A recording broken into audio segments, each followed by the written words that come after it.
This celebrated bestseller offers an understanding of your personal financial problems that will guide you through a lifetime. The Richest Man in Babylon uses success secrets of the ancients to lead you onto the road of happiness and prosperity. And now, The Richest Man in Babylon. Forward. Our prosperity as a nation depends upon the personal financial prosperity of each of us as individuals. This book deals with the personal successes of each of us. Success means accomplishments as the result of our own efforts and abilities. Proper preparation is the key to our success. Our acts can be no wiser than our thoughts. Our thinking can be no wiser than our understanding. This book of cures for lean purses has been termed a guide to financial understanding. That indeed is its purpose, to offer those who are ambitious for financial success an insight which will aid them to acquire money, to keep money, and to make their surpluses earn more money. In the pages which follow, we are taken back to Babylon, the cradle in which was nurtured the basic principles of finance now recognized and used the world over. To new readers, the author is happy to extend the wish that its pages may contain for them the same inspiration for growing bank accounts, greater financial successes, and the solution of difficult personal financial problems so enthusiastically reported by readers from coast to coast. To the business executives who have distributed these tales in such generous quantities to friends, relatives, employees, and associates, the author takes this opportunity to express his gratitude. No endorsement could be higher than that of practical men who appreciate its teachings because they themselves have worked up to important successes by applying the very principles it advocates. Babylon became the wealthiest city of the ancient world because its citizens were the richest people of their time. They appreciated the value of money. They practiced sound financial principles in acquiring money, keeping money, and making their money earn more money. They provided for themselves what we all desire: incomes for the future. GSC. Chapter 1. The Man Who Desired Gold. Banseer, the chariot builder of Babylon, was thoroughly discouraged. From his seat upon the low wall surrounding his property, he gazed sadly at his simple home and the open workshop in which stood a partially completed chariot. His wife frequently appeared at the open door. Her furtive glances in his direction reminded him that the meal bag was almost empty and he should be at work finishing the chariot, hammering and hewing, polishing and painting, stretching taut the leather over the wheel rims, preparing it for delivery so he could collect from his wealthy customer. Nevertheless, his fat, muscular body sat stolidly upon the wall. His slow mind was struggling patiently with a problem for which he could find no answer. The hot tropical sun, so typical of this valley of the Euphrates, beat down upon him mercilessly. Beads of perspiration formed upon his brow and trickled down unnoticed to lose themselves in the hairy jungle on his chest. Beyond his home towered the high terraced walls surrounding the king's palace. Nearby, cleaving the blue heavens, was the painted tower of the Temple of Bel. In the shadow of such grandeur was his simple home and many others far less neat and well cared for. Babylon was like this, a mixture of grandeur and squalor, of dazzling wealth and direst poverty, crowded together without plan or system within the protecting walls of the city. Behind him, had he cared to turn and look, The noisy chariots of the rich jostled and crowded aside the sandaled tradesmen as well as the barefooted beggars. Even the rich were forced to turn into the gutters to clear the way for the long lines of slave water carriers on the king's business, each bearing a heavy goatskin of water to be poured upon the hanging gardens. Bansir was too engrossed in his own problem to hear or heed the confused hubbub of the busy city. It was the unexpected twanging of the strings from a familiar lyre that aroused him from his reverie. He turned and looked into the sensitive, smiling face of his best friend, Kabai, the musician. "May the gods bless thee with great liberality, my good friend," began Kabai with an elaborate salute. "Yet it does appear they have already been so generous thou needst not to labor. I rejoice with thee in thy good fortune. More, I would even share it with thee. Pray, from thy purse, which must be bulging, else thou wouldst be busy in yon shop, extract but 2 humble shekels and lend them to me until after the nobleman's feast this night. Thou wilt not miss them ere they are returned." "If I did have 2 shekels," Bansir responded gloomily, "to no one could I lend them, not even to you, my best of friends, for they would be my fortune, my entire fortune." "No one lends his entire fortune, not even to his best friend." "What?" exclaimed Kabai with genuine surprise. "Thou hast not 1 shekel in thy purse, yet sit like a statue upon a wall. Why not complete that chariot? How else canst thou provide for thy noble appetite? 'Tis not like thee, my friend. Where is thy endless energy? Doth something distress thee? Have the gods brought to thee troubles?" "A torment from the gods it must be," Bansir agreed. "It began with a dream, a senseless dream in which I thought I was a man of means. From my belt hung a handsome purse, heavy with coins. There were shekels which I cast with careless freedom to the beggars. There were pieces of silver with which I did buy finery for my wife and whatever I did desire for myself. There were pieces of gold which made me feel assured of the future and unafraid to spend the silver. A glorious feeling of contentment was within me. You would not have known me for thy hard-working friend, nor wouldst have known my wife, so free from wrinkles was her face and shining with happiness. She was again the smiling maiden of our early married days." "A pleasant dream indeed," commented Kabai. "But why should such pleasant feelings as it aroused turn thee into a glum statue upon the wall?" "Why, indeed? Because when I awoke and remembered how empty was my purse, a feeling of rebellion swept over me. Let us talk it over together, for, as the sailors do say, we ride in the same boat, we two. As youngsters we went together to the priests to learn wisdom. As young men we shared each other's pleasures. As grown men we have always been close friends. We have been contented subjects of our kind. We have been satisfied to work long hours and spend our earnings freely. We have earned much coin in the years that have passed, yet to know the joys that come from wealth, we must dream about them. Bah!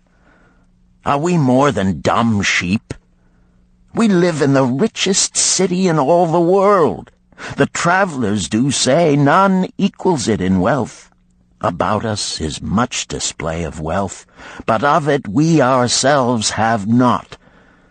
After half a lifetime of hard labor, thou, my best of friends, hast an empty purse, and sayest to me, may I borrow such a trifle as 2 shekels until after the nobleman's feast this night?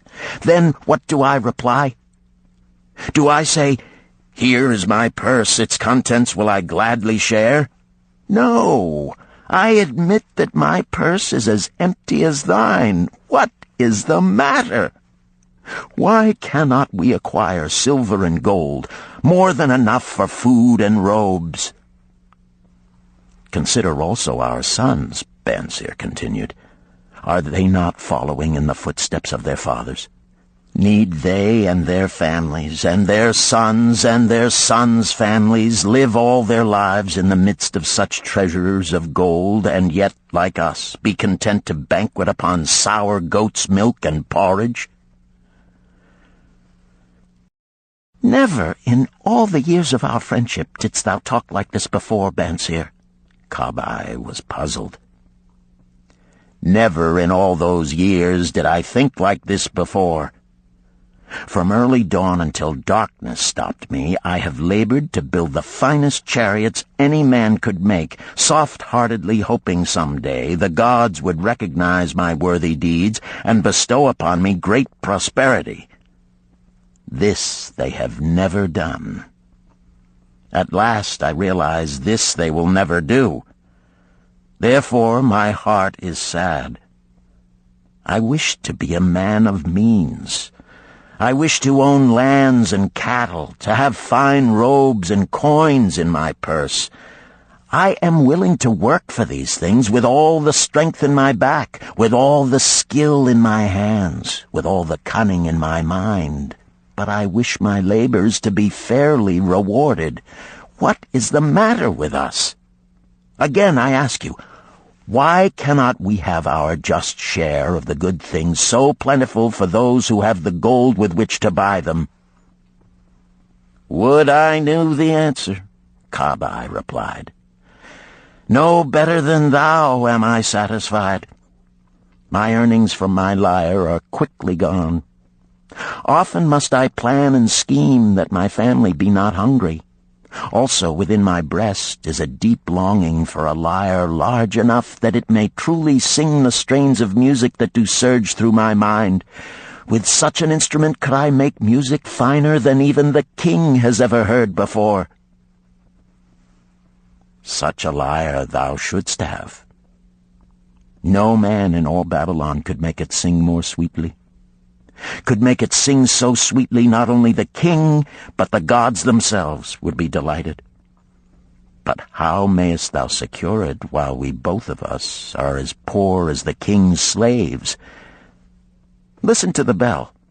Here they come. He pointed to the long column of half-naked, sweating water-bearers plodding laboriously up the narrow street from the river. 5 abreast they marched, each bent under a heavy goatskin of water.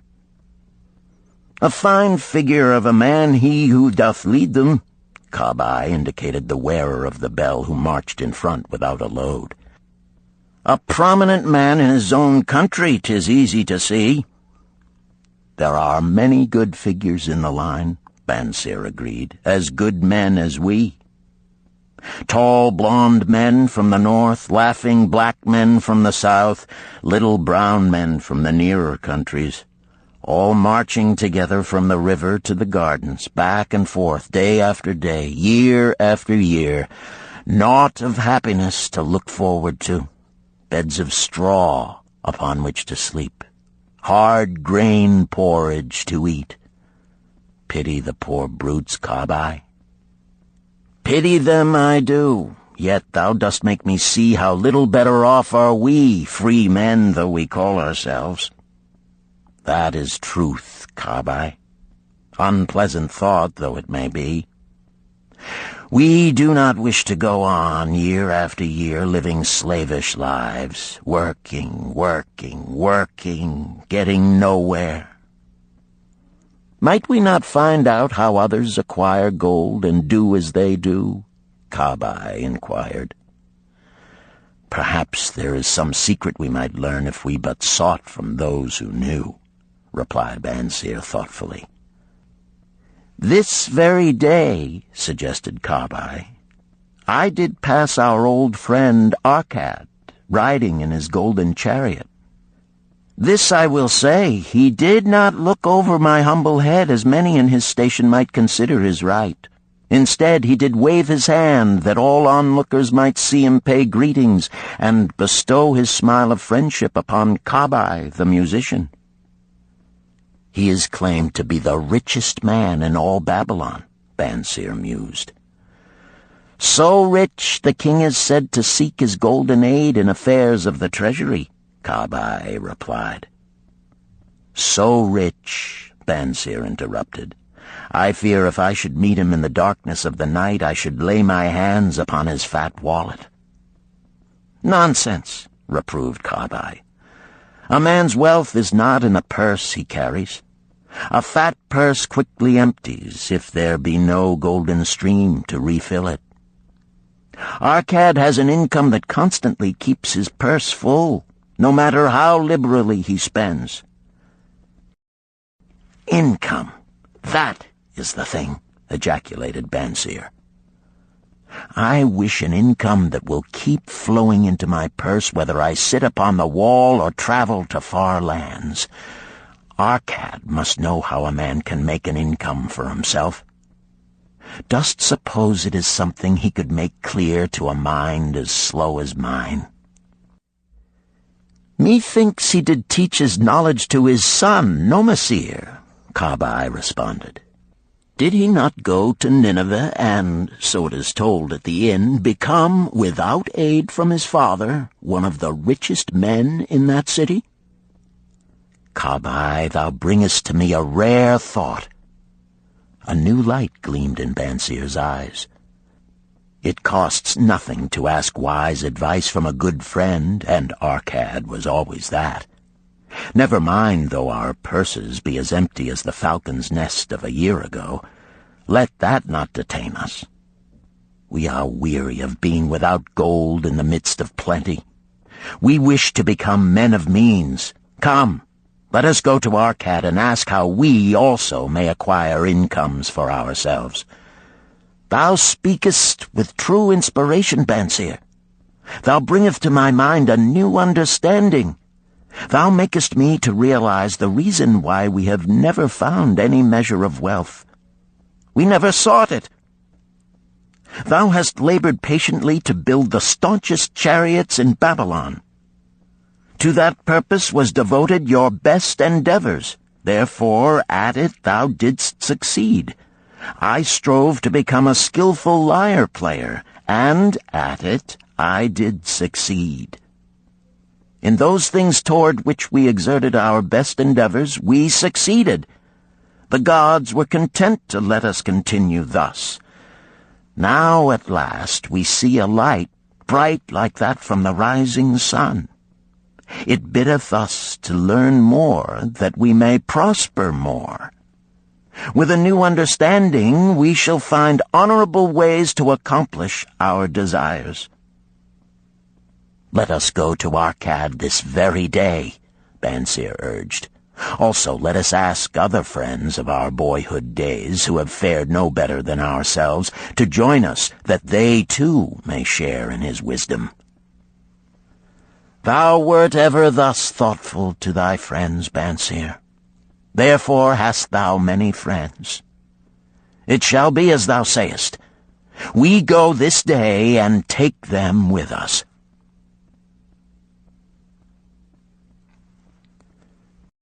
Chapter 2. The Richest Man in Babylon. In old Babylon there once lived a certain very rich man named Arkad. Far and wide he was famed for his great wealth. Also was he famed for his liberality. He was generous in his charities. He was generous with his family. He was liberal in his own expenses. But nevertheless, each year his wealth increased more rapidly than he spent it. And there were certain friends of younger days who came to him and said, You, Arkad, are more fortunate than we.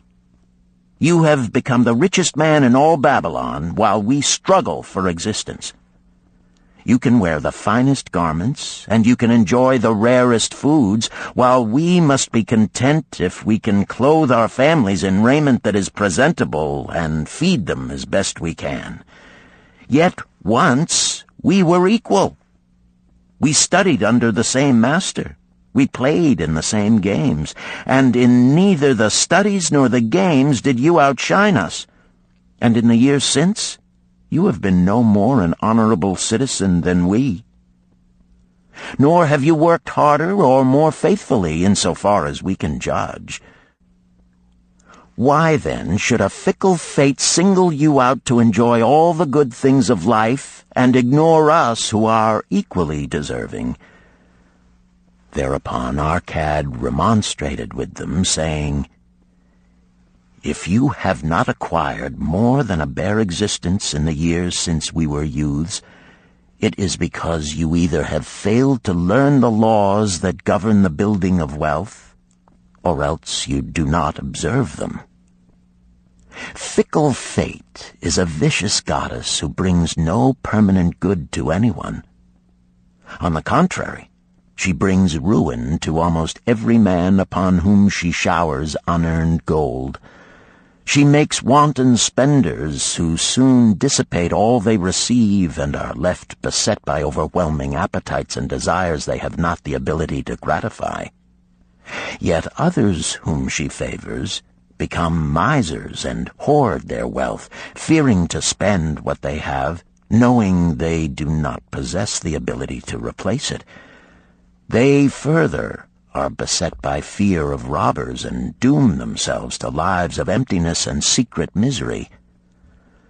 Others there probably are who can take unearned gold and add to it and continue to be happy and contented citizens, but so few are they, I know of them but by hearsay. Think you of the men who have inherited sudden wealth, and see if these things are not so. His friends admitted that of the men they knew who had inherited wealth, these words were true, and they besought him to explain to them how he had become possessed of so much prosperity, so he continued. In my youth, I looked about me and saw all the good things there were to bring happiness and contentment, and I realized that wealth increased the potency of all these. Wealth is a power. With wealth, many things are possible. One may ornament the home with the richest of furnishings. One may sail the distant seas. One may feast on the delicacies of far lands. One may buy the ornaments of the gold worker and the stone polisher. One may even build mighty temples for the gods. One may do all these things and many others in which there is delight for the senses and gratification for the soul. And when I realized all this, I decided to myself that I would claim my share of the good things of life. I would not be one of those who stand afar off, enviously watching others enjoy. I would not be content to clothe myself in the cheapest raiment that looked respectable. I would not be satisfied with the lot of a poor man. On the contrary, I would make myself a guest at this banquet of good things. Being, as you know, the son of a humble merchant, one of a large family with no hope of an inheritance, and not being endowed, as you have so frankly said, with superior powers or wisdom, I decided that if I was to achieve what I desired, time and study would be required. As for time, all men have it in abundance. You, each of you, have let slip by sufficient time to have made yourselves wealthy.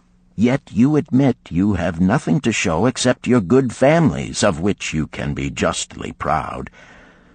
As for study, did not our wise teacher teach us that learning was of two kinds? The one kind being the things we learned and knew, and the other being the training that taught us how to find out what we did not know. Therefore did I decide to find out how one might accumulate wealth, and when I had found out, to make this my task and do it well. For is it not wise that we should enjoy while we dwell in the brightness of the sunshine? For sorrows enough shall descend upon us when we depart for the darkness of the world of spirit. I found employment as a scribe in the hall of records, and long hours each day I labored upon the clay tablets. Week after week, and month after month I labored, yet for my earnings I had naught to show. Food and clothing and penance to the gods, and other things of which I could remember not what, absorbed all my earnings, but my determination did not leave me. And one day Algamish, the moneylender, came to the house of the city master and ordered a copy of the 9th law, and he said to me, I must have this in 2 days, and if the task is done by that time, 2 coppers will I give to thee. So I labored hard, but the law was long, and when Algamish returned, the task was unfinished. He was angry, and had I been his slave, he would have beaten me.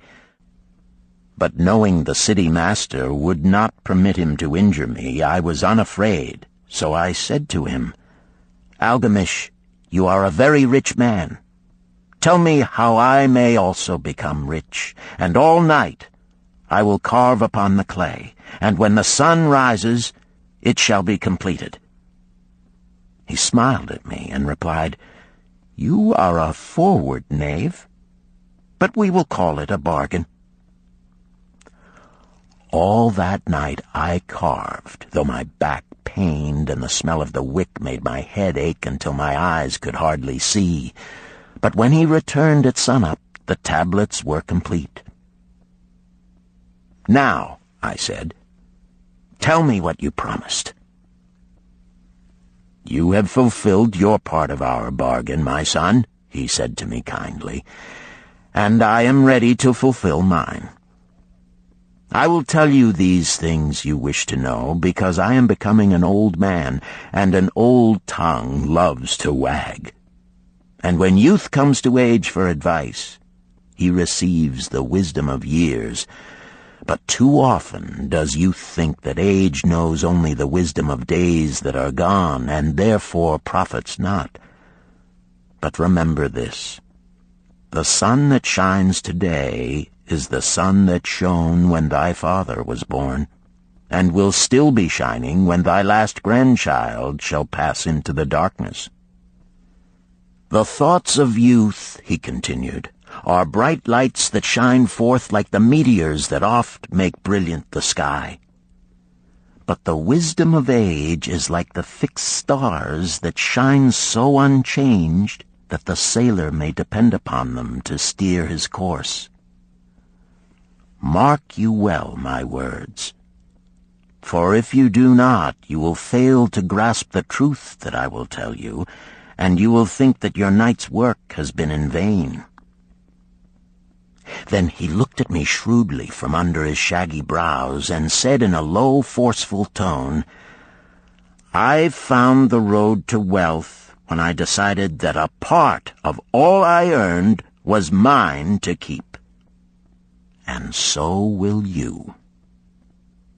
Then he continued to look at me with a glance that I could feel pierce me, but said no more. Is that all? I asked. That was sufficient to change the heart of a sheep-herder into the heart of a moneylender, he replied. But all I earn is mine to keep, is it not? I demanded. Far from it, he replied. Do you not pay the garment maker? Do you not pay the sandal maker? Do you not pay for the things you eat? Can you live in Babylon without spending? What have you to show for your earnings of the past month? What for the past year? Fool! You pay to everyone but yourself. Dullard! You labor for others. As well be a slave and work for what your master gives you to eat and wear. If you did keep for yourself 1/10 of all you earn, how much would you have in 10 years? My knowledge of the numbers did not forsake me, and I answered, "As much as I earn in 1 year." "You speak but half the truth," he retorted. "Every gold piece you save is a slave to work for you. Every copper it earns is its child that also can earn for you. If you would become wealthy, then what you save must earn, and its children must earn, that all may help to give to you the abundance you crave. You think I cheat you for your long night's work," he continued, "but I am paying you 1,000 times over if you have the intelligence to grasp the truth I offer you. A part of all you earn is yours to keep. It should not be less than 1/10, no matter how little you earn. It can be as much more as you can afford. Pay yourself first. Do not buy from the clothes maker and the sandal maker more than you can pay out of the rest and still have enough for food and charity and penance to the gods. Wealth, like a tree, grows from a tiny seed. The first copper you save is the seed from which your tree of wealth shall grow. The sooner you plant that seed, the sooner shall the tree grow. And the more faithfully you nourish and water that tree with consistent savings, the sooner may you bask in contentment beneath its shade." So saying, he took his tablets and went away. I thought much about what he had said to me, and it seemed reasonable, so I decided that I would try it. Each time I was paid, I took 1 from each 10 pieces of copper and hid it away.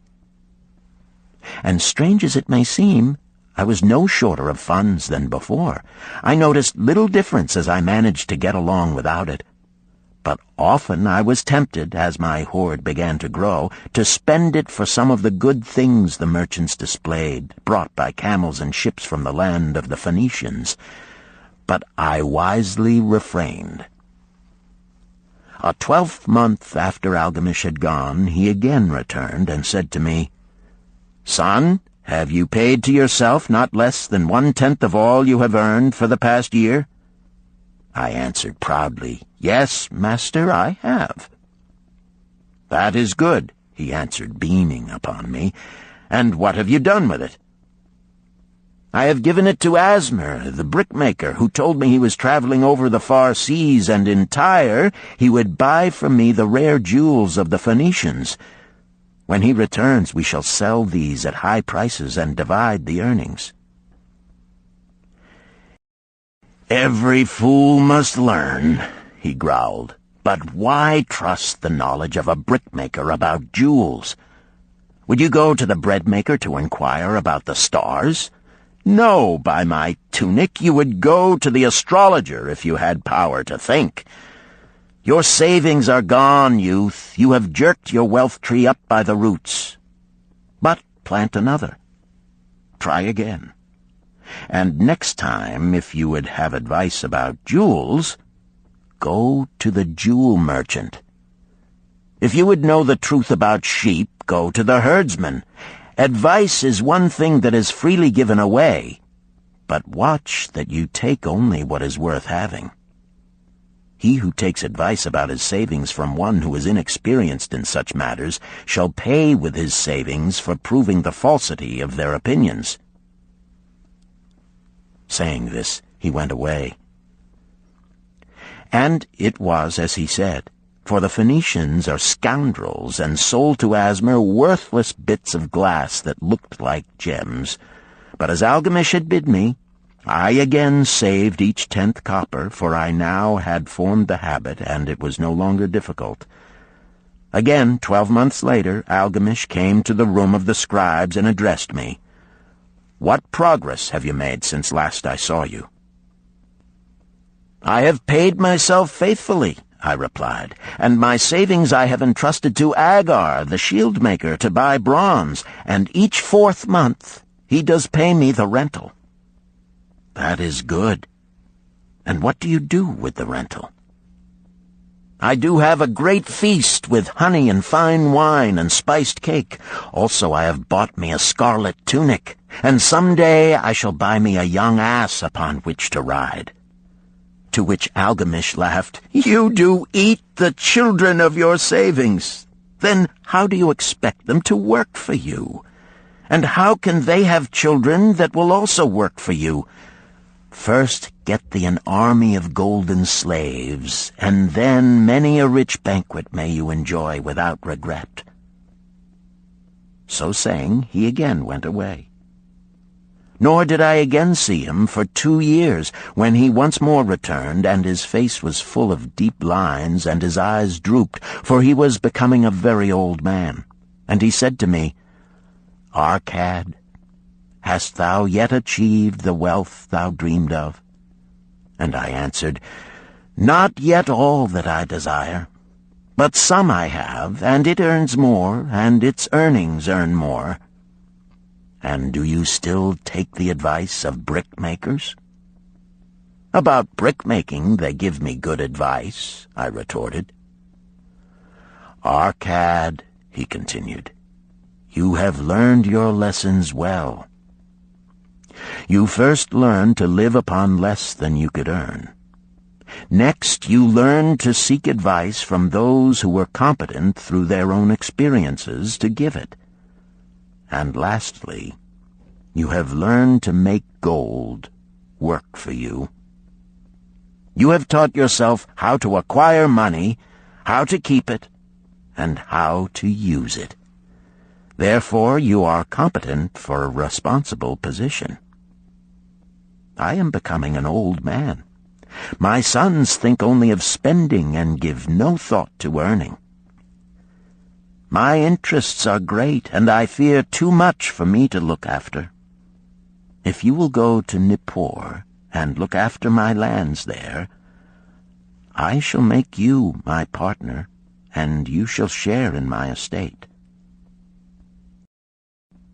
So I went to Nippur and took charge of his holdings, which were large, and because I was full of ambition and because I had mastered the 3 laws of successfully handling wealth, I was enabled to increase greatly the value of his properties. So I prospered much, and when the spirit of Algamish departed for the sphere of darkness, I did share in his estate as he had arranged under the law. So spake Arcad, and when he had finished his tale, one of his friends said, "You were indeed fortunate that Algamish made you an heir." "Fortunate only in that I had the desire to prosper before I first met him. For 4 years did I not prove my definiteness of purpose by keeping 1/10 of all I earned? Would you call a fisherman lucky who for years so studied the habits of the fish that with each changing wind he could cast his nets about them? Opportunity is a haughty goddess who wastes no time with those who are unprepared. You had strong willpower to keep on after you lost your first year's savings. You are unusual in that way," spoke up another. "Willpower," retorted Arcad. "What nonsense! Do you think willpower gives a man the strength to lift a burden the camel cannot carry, or to draw a load the oxen cannot budge? Willpower is but the unflinching purpose to carry a task you set for yourself to fulfillment. If I set for myself a task, be it ever so trifling, I shall see it through. How else shall I have confidence in myself to do important things? Should I say to myself, for 100 days as I walk across the bridge into the city, I will pick from the road a pebble and cast it into the stream? I would do it. If on the 7th day I passed by without remembering, I would not say to myself, tomorrow I will cast 2 pebbles which will do as well. Instead, I would retrace my steps and cast the pebble. Nor on the 20th day would I say to myself, Arcad, this is useless. What does it avail you to cast a pebble every day? Throw in a handful and be done with it. No, I would not say that, nor do it, When I set a task for myself, I complete it. Therefore, I am careful not to start difficult and impractical tasks, because I love leisure." And then another friend spoke up and said, "If what you tell is true, and it does seem, as you have said, reasonable, then being so simple, if all men did it, there would not be enough wealth to go around."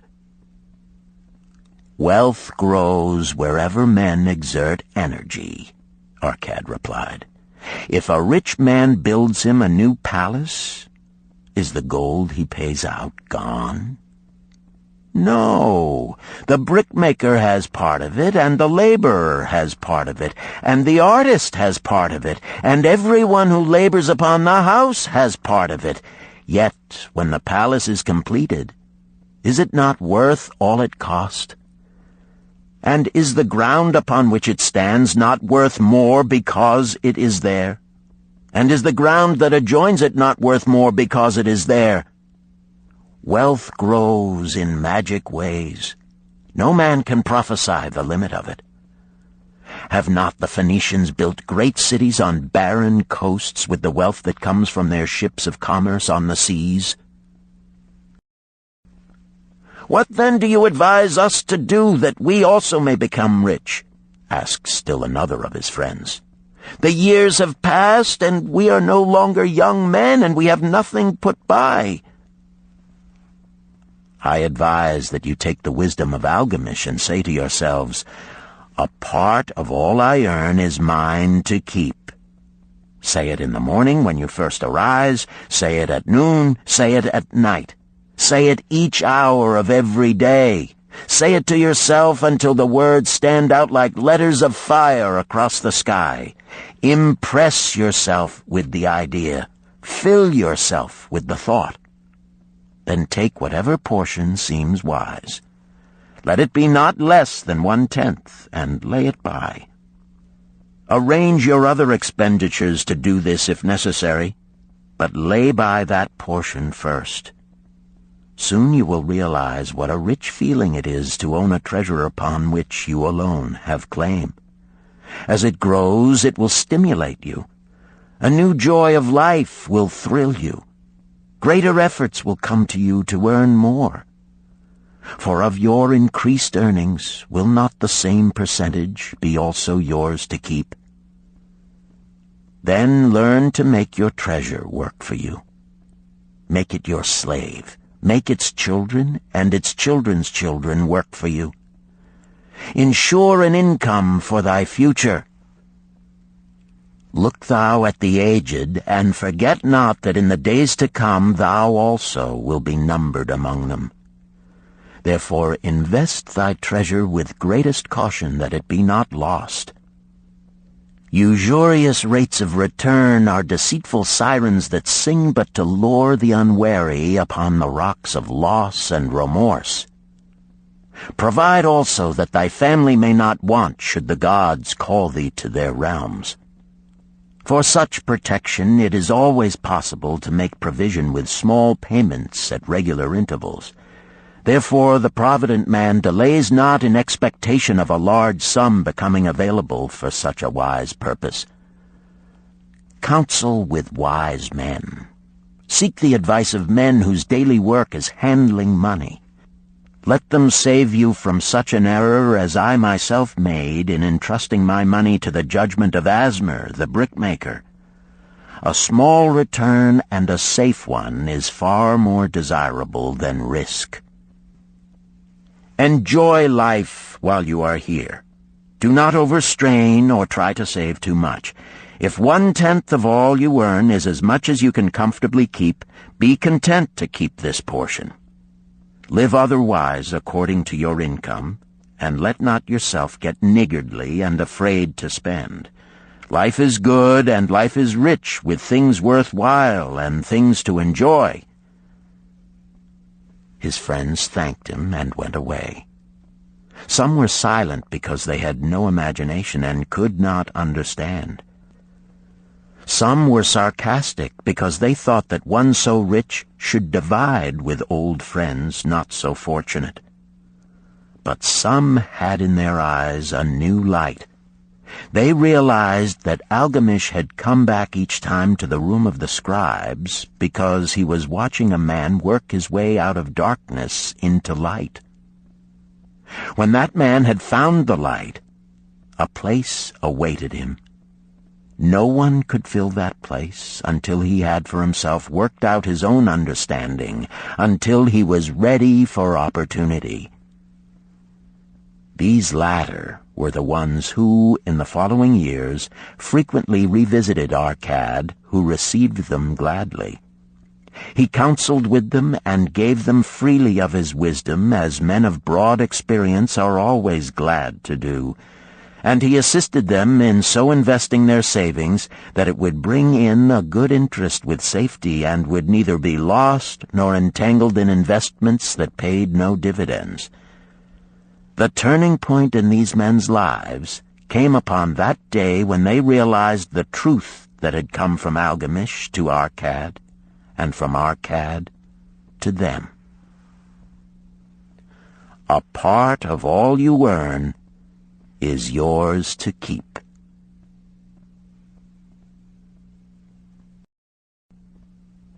Chapter 3. 7 Cures for a Lean Purse. The glory of Babylon endures. Down through the ages, its reputation comes to us as the richest of cities, its treasures as fabulous. Yet it was not always so. The riches of Babylon were the results of the wisdom of its people. They first had to learn how to become wealthy. When the good King Sargon returned to Babylon after defeating his enemies, the Elamites, he was confronted with a serious situation. The royal chancellor explained it to the king thus: "After many years of great prosperity brought to our people because your majesty built the great irrigation canals and the mighty temples of the gods, now that these works are completed, the people seem unable to support themselves. The laborers are without employment. The merchants have few customers. The farmers are unable to sell their produce. The people have not enough gold to buy food." "But where has all the gold gone that we spent for these great improvements?" demanded the king. "It has found its way, I fear," responded the chancellor, "into the possession of a few very rich men of our city. It filtered through the fingers of most of our people as quickly as the goat's milk goes through the strainer. Now that the stream of gold has ceased to flow, most of our people have nothing to show for their earnings." The king was thoughtful for some time. Then he asked, "Why should so few men be able to acquire all the gold?" "Because they know how," replied the chancellor. "One may not condemn a man for succeeding because he knows how. Neither may one with justice take away from a man what he has fairly earned, to give to men of less ability." "But why," demanded the king, "should not all the people learn how to accumulate gold and therefore become themselves rich and prosperous?" "Quite possible, Your Excellency. But who can teach them? Certainly not the priests, because they know naught of money-making." "Who knows best in all our city how to become wealthy, Chancellor?" asked the king. "Thy question answers itself, Your Majesty. Who has amassed the greatest wealth in Babylon?" "Well said, my able Chancellor. It is Arcad. He is the richest man in Babylon. Bring him before me on the morrow." Upon the following day, as the king had decreed, Arcad appeared before him, straight and sprightly, despite his 80 years and 10. "Arcad," spoke the king, "is it true thou art the richest man in Babylon?" "So it is reported, Your Majesty, and no man disputes it." "How becamest thou so wealthy?" "By taking advantage of opportunities available to all citizens of our good city." Thou hadst nothing to start with? Only a great desire for wealth. Besides this, nothing.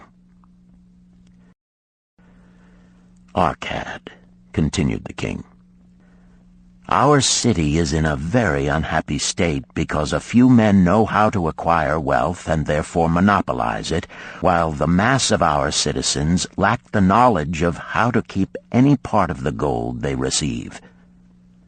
It is my desire that Babylon be the wealthiest city in the world. Therefore, it must be a city of many wealthy men. Therefore, we must teach all the people how to acquire riches. Tell me, Arcad, is there any secret to acquiring wealth? Can it be taught? It is practical, Your Majesty. That which one man knows can be taught to others. The king's eyes glowed. Arcad, thou speakest the words I wish to hear. Wilt thou lend thyself to this great cause? Wilt thou teach thy knowledge to a school for teachers, each of whom shall teach others until there are enough trained to teach these truths to every worthy subject in my domain? Arcad bowed and said, I am thy humble servant to command. Whatever knowledge I possess will I gladly give for the betterment of my fellow men and the glory of my king. Let your good chancellor arrange for me a class of 100 men, and I will teach them those 7 cures which did fatten my purse, than which there was none leaner in all Babylon. A fortnight later, in compliance with the king's command, the chosen 100 assembled in the great hall of the Temple of Learning, seated upon colorful rings in a semicircle. Arcad sat beside a small taboret upon which smoked a sacred lamp sending forth a strange and pleasing odor. "Behold the richest man in Babylon," whispered a student, nudging his neighbor as Arcad arose. "He is but a man, even as the rest of us." "As a dutiful subject of our great king," Arcad began, "I stand before you in his service. Because once I was a poor youth who did greatly desire gold, and because I found knowledge that enabled me to acquire it, he asks that I impart unto you my knowledge. I started my fortune in the humblest way. I had no advantage not enjoyed as fully by you and every citizen in Babylon. The first storehouse of my treasure was a well-worn purse. I loathed its useless emptiness. I desired that it be round and full, clinking with the sound of gold. Therefore I sought every remedy for a lean purse. I found 7. To you who are assembled before me shall I explain the 7 cures for a lean purse which I do recommend to all men who desire much gold. Each day for 7 days will I explain to you one of the 7 remedies. Listen attentively to the knowledge that I will impart. Debate it with me. Discuss it among yourselves. Learn these lessons thoroughly, that ye may also plant in your own purse the seed of wealth. First must each of you start wisely to build a fortune of his own. Then wilt thou be competent, and only then, to teach these truths to others. I shall teach to you in simple ways how to fatten your purses. This is the first step leading to the Temple of Wealth, and no man may climb who cannot plant his feet firmly upon the first step. We shall now consider the first cure. The first cure. Start thy purse to fattening. Arcad addressed the thoughtful man in the second row. My good friend, at what craft workest thou? I, replied the man, am a scribe and carve records upon the clay tablets. Even at such labor did I myself earn my first coppers. Therefore thou hast the same opportunity to build a fortune. He spoke to a florid-faced man farther back. Pray tell also what dost thou to earn thy bread? I, responded this man, am a meat butcher. I do buy the goats the farmers raise and kill them and sell the meat to the housewives and the hides to the sandal makers. Because thou dost also labor and earn, thou hast every advantage to succeed that I did possess. In this way did Arcad proceed to find out how each man labored to earn his living. When he had done questioning them, he said, Now, my students, ye can see that there are many trades and labors at which men may earn coins. Each of the ways of earning is a stream of gold from which the worker doth divert by his labors a portion to his own purse. Therefore into the purse of each of you flows a stream of coins, large or small, according to his ability. Is it not so? Thereupon they agreed that it was so. Then, continued Arcad, if each of you desireth to build for himself a fortune, is it not wise to start by utilizing that source of wealth which he already has established? To this they agreed. Then Arcad turned to a humble man who had declared himself an egg merchant. If thou select one of thy baskets and put into it each morning 10 eggs and take out from it each evening 9 eggs, what will eventually happen? It will become in time overflowing. Why? Because each day I put in 1 more egg than I take out. Arcad turned to the class with a smile. Does any man here have a lean purse? First they looked amused, then they laughed. Lastly, they waved their purses in jest. All right, he continued. Now I shall tell thee the first remedy I learned to cure a lean purse. Do exactly as I have suggested to the egg merchant. For every 10 coins thou placest within thy purse, take out for use but 9. Thy purse will start to fatten at once, and its increasing weight will feel good in thy hand and bring satisfaction to thy soul.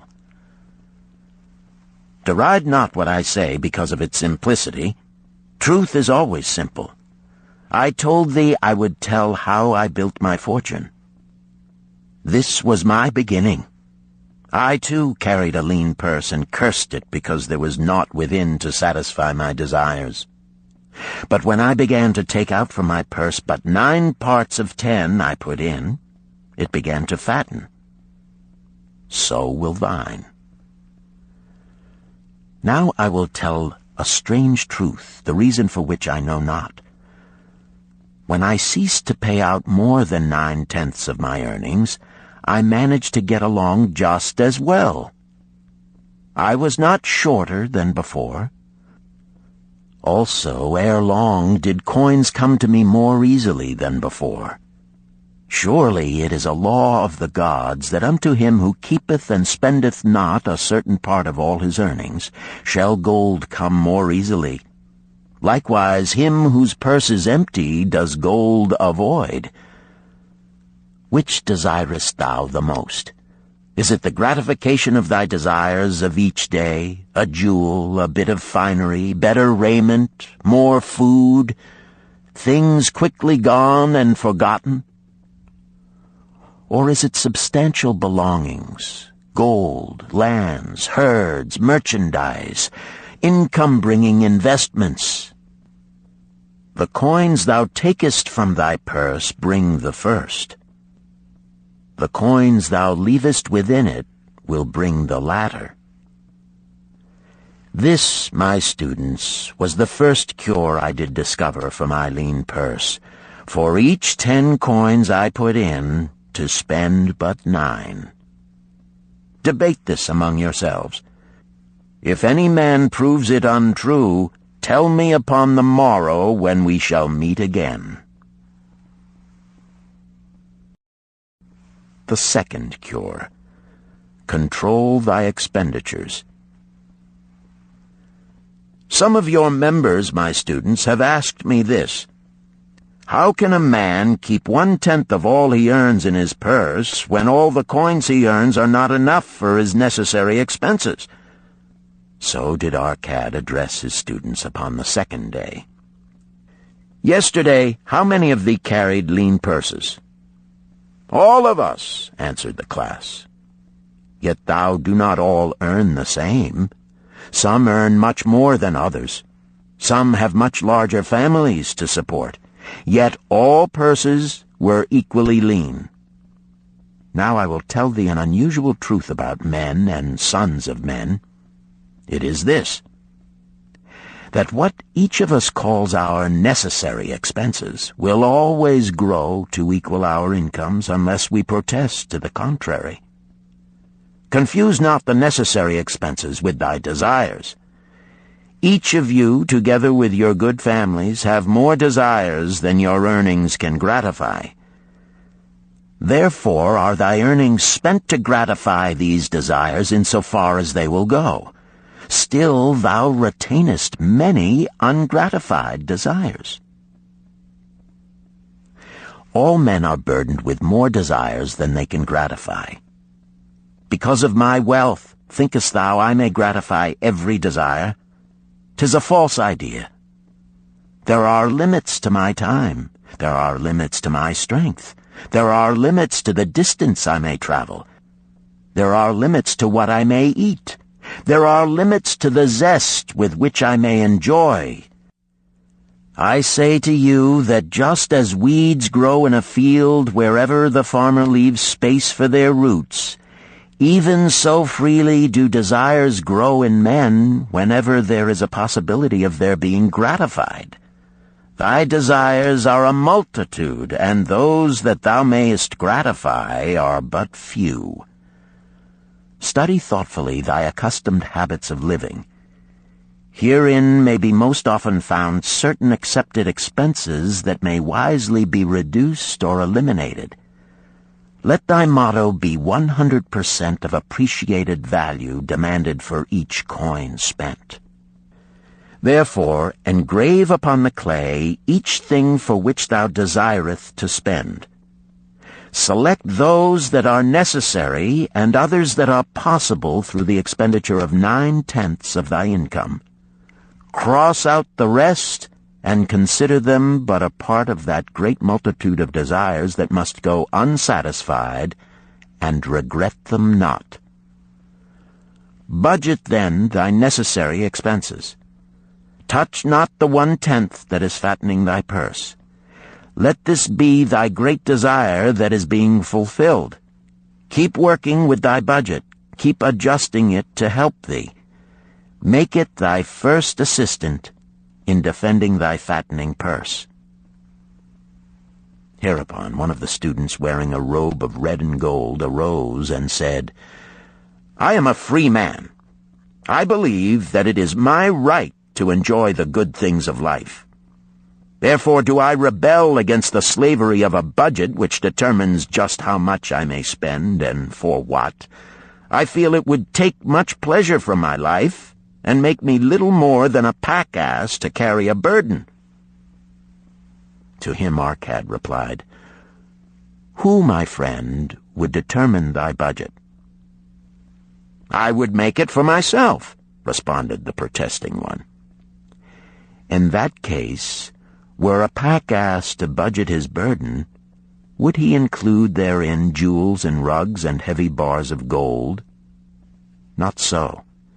He would include hay and grain and a bag of water for the desert trail. The purpose of a budget is to help thy purse to fatten. It is to assist thee to have thy necessities and, insofar as attainable, thy other desires. It is to enable thee to realize thy most cherished desires by defending them from thy casual wishes. Like a bright light in a dark cave, thy budget shows up the leaks from thy purse and enables thee to stop them and control thy expenditures for definite and gratifying purposes. This, then, is the second cure for a lean purse. Budget thy expenses, that thou mayest have coins to pay for thy necessities, to pay for thy enjoyments, and to gratify thy worthwhile desires without spending more than 9/10 of thy earnings. The third cure: make thy gold multiply. Behold, thy lean purse is fattening. Thou hast disciplined thyself to leave therein 1/10 of all thou earnest. Thou hast controlled thy expenditures to protect thy growing treasure. Next, we will consider means to put thy treasure to labor and to increase. Gold in a purse is gratifying to own, and satisfieth a miserly soul, but earns nothing. The gold we may retain from our earnings is but the start. The earnings it will make shall build our fortunes. So spoke Arcad upon the third day to his class.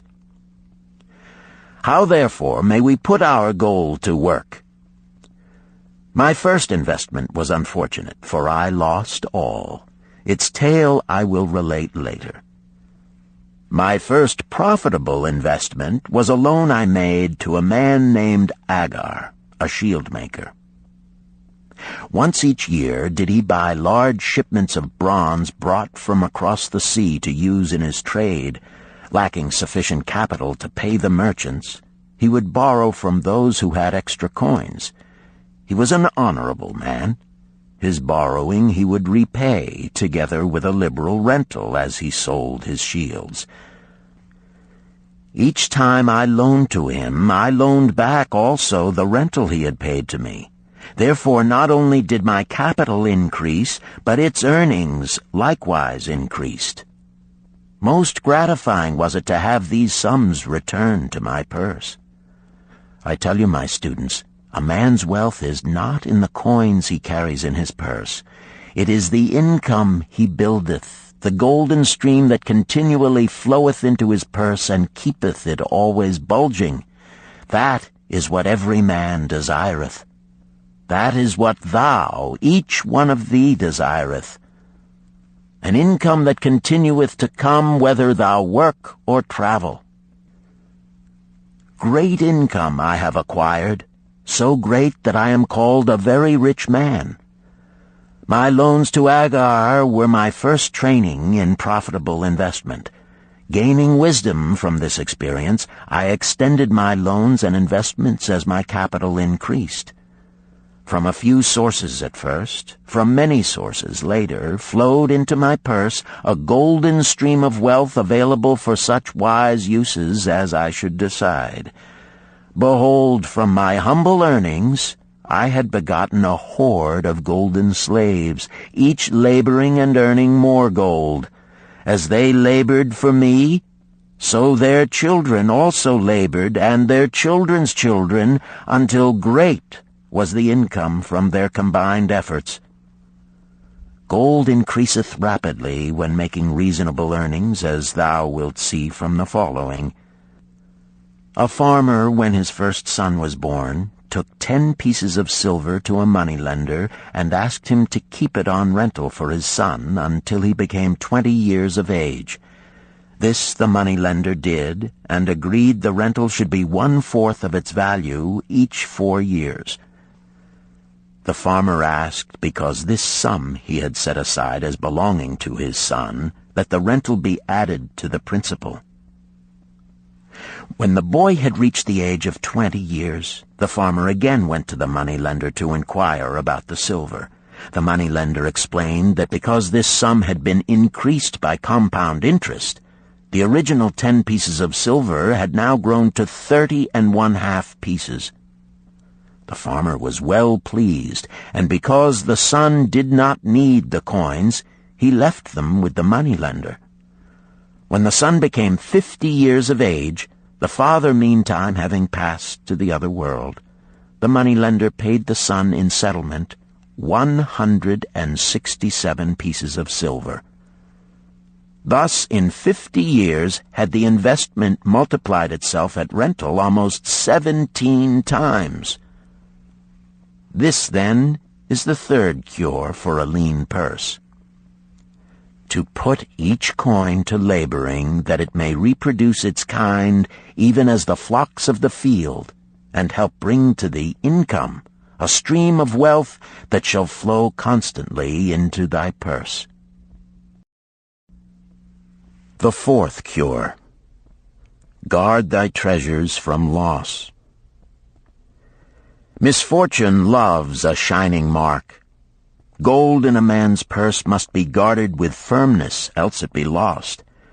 Thus it is wise that we must first secure small amounts and learn to protect them before the gods entrust us with larger. So spoke Arcad upon the fourth day to his class. Every owner of gold is tempted by opportunities whereby it would seem that he could make large sums by its investment in most plausible projects. Often friends and relatives are eagerly entering such investment and urge him to follow. The first sound principle of investment is security for thy principal. Is it wise to be intrigued by larger earnings when thy principal may be lost? I say not. The penalty of risk is probable loss. Study carefully, before parting with thy treasure, each assurance that it may be safely reclaimed. Be not misled by thine own romantic desires to make wealth rapidly. Before thou loan it to any man, assure thyself of his ability to repay and his reputation for doing so, that thou mayest not unwittingly be making him a present of thy hard-earned treasure. Before thou entrust it as an investment in any field, acquaint thyself with the dangers which may beset it. My own first investment was a tragedy to me at the time. The guarded savings of a year I did entrust to a brickmaker named Asmer, who was traveling over the far seas, and in Tyre agreed to buy for me the rare jewels of the Phoenicians. These we would sell upon his return and divide the profits. The Phoenicians were scoundrels and sold him bits of glass. My treasure was lost. Today, my training would show to me at once the folly of entrusting a brickmaker to buy jewels. Therefore do I advise thee from the wisdom of my experiences, be not too confident of thine own wisdom in entrusting thy treasures to the possible pitfalls of investments. Better by far to consult the wisdom of those experienced in handling money for profit. Such advice is freely given for the asking, and may readily possess a value equal in gold to the sum thou considerest investing. In truth, such is its actual value if it save thee from loss. This, then, is the fourth cure for a lean purse, and of great importance if it prevent thy purse from being emptied once it has become well filled. Guard thy treasure from loss by investing only where thy principal is safe, where it may be reclaimed if desirable, and where thou wilt not fail to collect a fair rental. Consult with wise men. Secure the advice of those experienced in the profitable handling of gold. Let their wisdom protect thy treasure from unsafe investments. This ends Disc 1. The Richest Man in Babylon, Disc 2. The fifth cure. Make of thy dwelling a profitable investment. If a man setteth aside 9 parts of his earnings upon which to live and enjoy life, and if any part of this 9 parts he can turn into a profitable investment without detriment to his well-being, then so much faster will his treasures grow. So spake Arcad to his class at their 5th lesson. All too many of our men of Babylon do raise their families in unseemly quarters. They do pay to exacting landlords liberal rentals for rooms where their wives have not a spot to raise the blooms that gladden a woman's heart, and their children have no place to play their games except in the unclean alleys. No man's family can fully enjoy life unless they do have a plot of ground wherein children can play in the clean earth, and where the wife may raise not only blossoms but good rich herbs to feed her family. To a man's heart it brings gladness to eat the figs from his own trees and the grapes of his own vines, to own his own domicile and to have it a place he is proud to care for, putteth confidence in his heart and greater effort behind all his endeavors. Therefore do I recommend that every man own the roof that sheltereth him and his. Nor is it beyond the ability of any well-intentioned man to own his home. Hath not our great king so widely extended the walls of Babylon that within them much land is now unused, and may be purchased at sums most reasonable? Also I say to you, my students, that the money-lenders gladly consider the desires of men who seek homes and land for their families. Readily may thou borrow to pay the brickmaker and the builder for such commendable purposes, if thou can show a reasonable portion of the necessary sum which thou thyself hast provided for the purpose.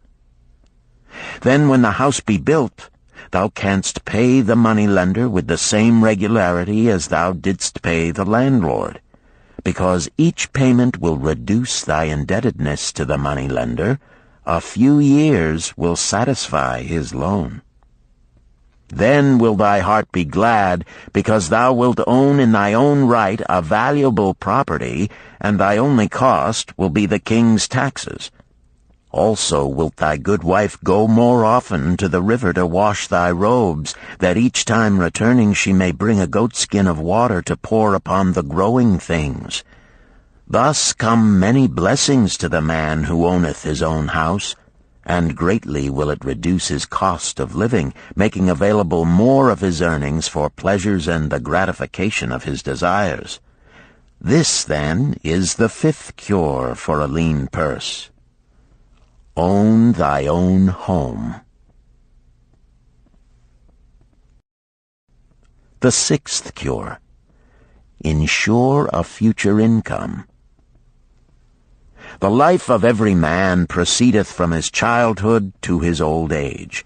This is the path of life, and no man may deviate from it, unless the gods call him prematurely to the world beyond. Therefore do I say that it behooves a man to make preparation for a suitable income in the days to come, when he is no longer young, and to make preparations for his family, should he be no longer with them to comfort and support them. This lesson shall instruct thee in providing a full purse when time has made thee less able to earn. So Arcad addressed his class upon the sixth day.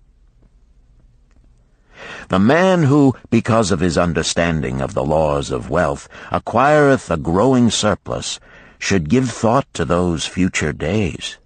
He should plan certain investments or provisions that may endure safely for many years, yet will be available when the time arrives which he has so wisely anticipated. There are diverse ways by which a man may provide with safety for his future. He may provide a hiding place and there bury a secret treasure. Yet no matter with what skill it be hidden, it may nevertheless become the loot of thieves. For this reason I recommend not this plan. A man may buy houses or lands for this purpose. If wisely chosen as to their usefulness and value in the future, they are permanent in their value and their earnings, or their sale will provide well for his purpose. A man may loan a small sum to the moneylender and increase it at regular periods. The rental which the moneylender adds to this will largely add to its increase. I do know a sandal-maker named Ansan, who explained to me not long ago that each week for 8 years he had deposited with his moneylender 2 pieces of silver.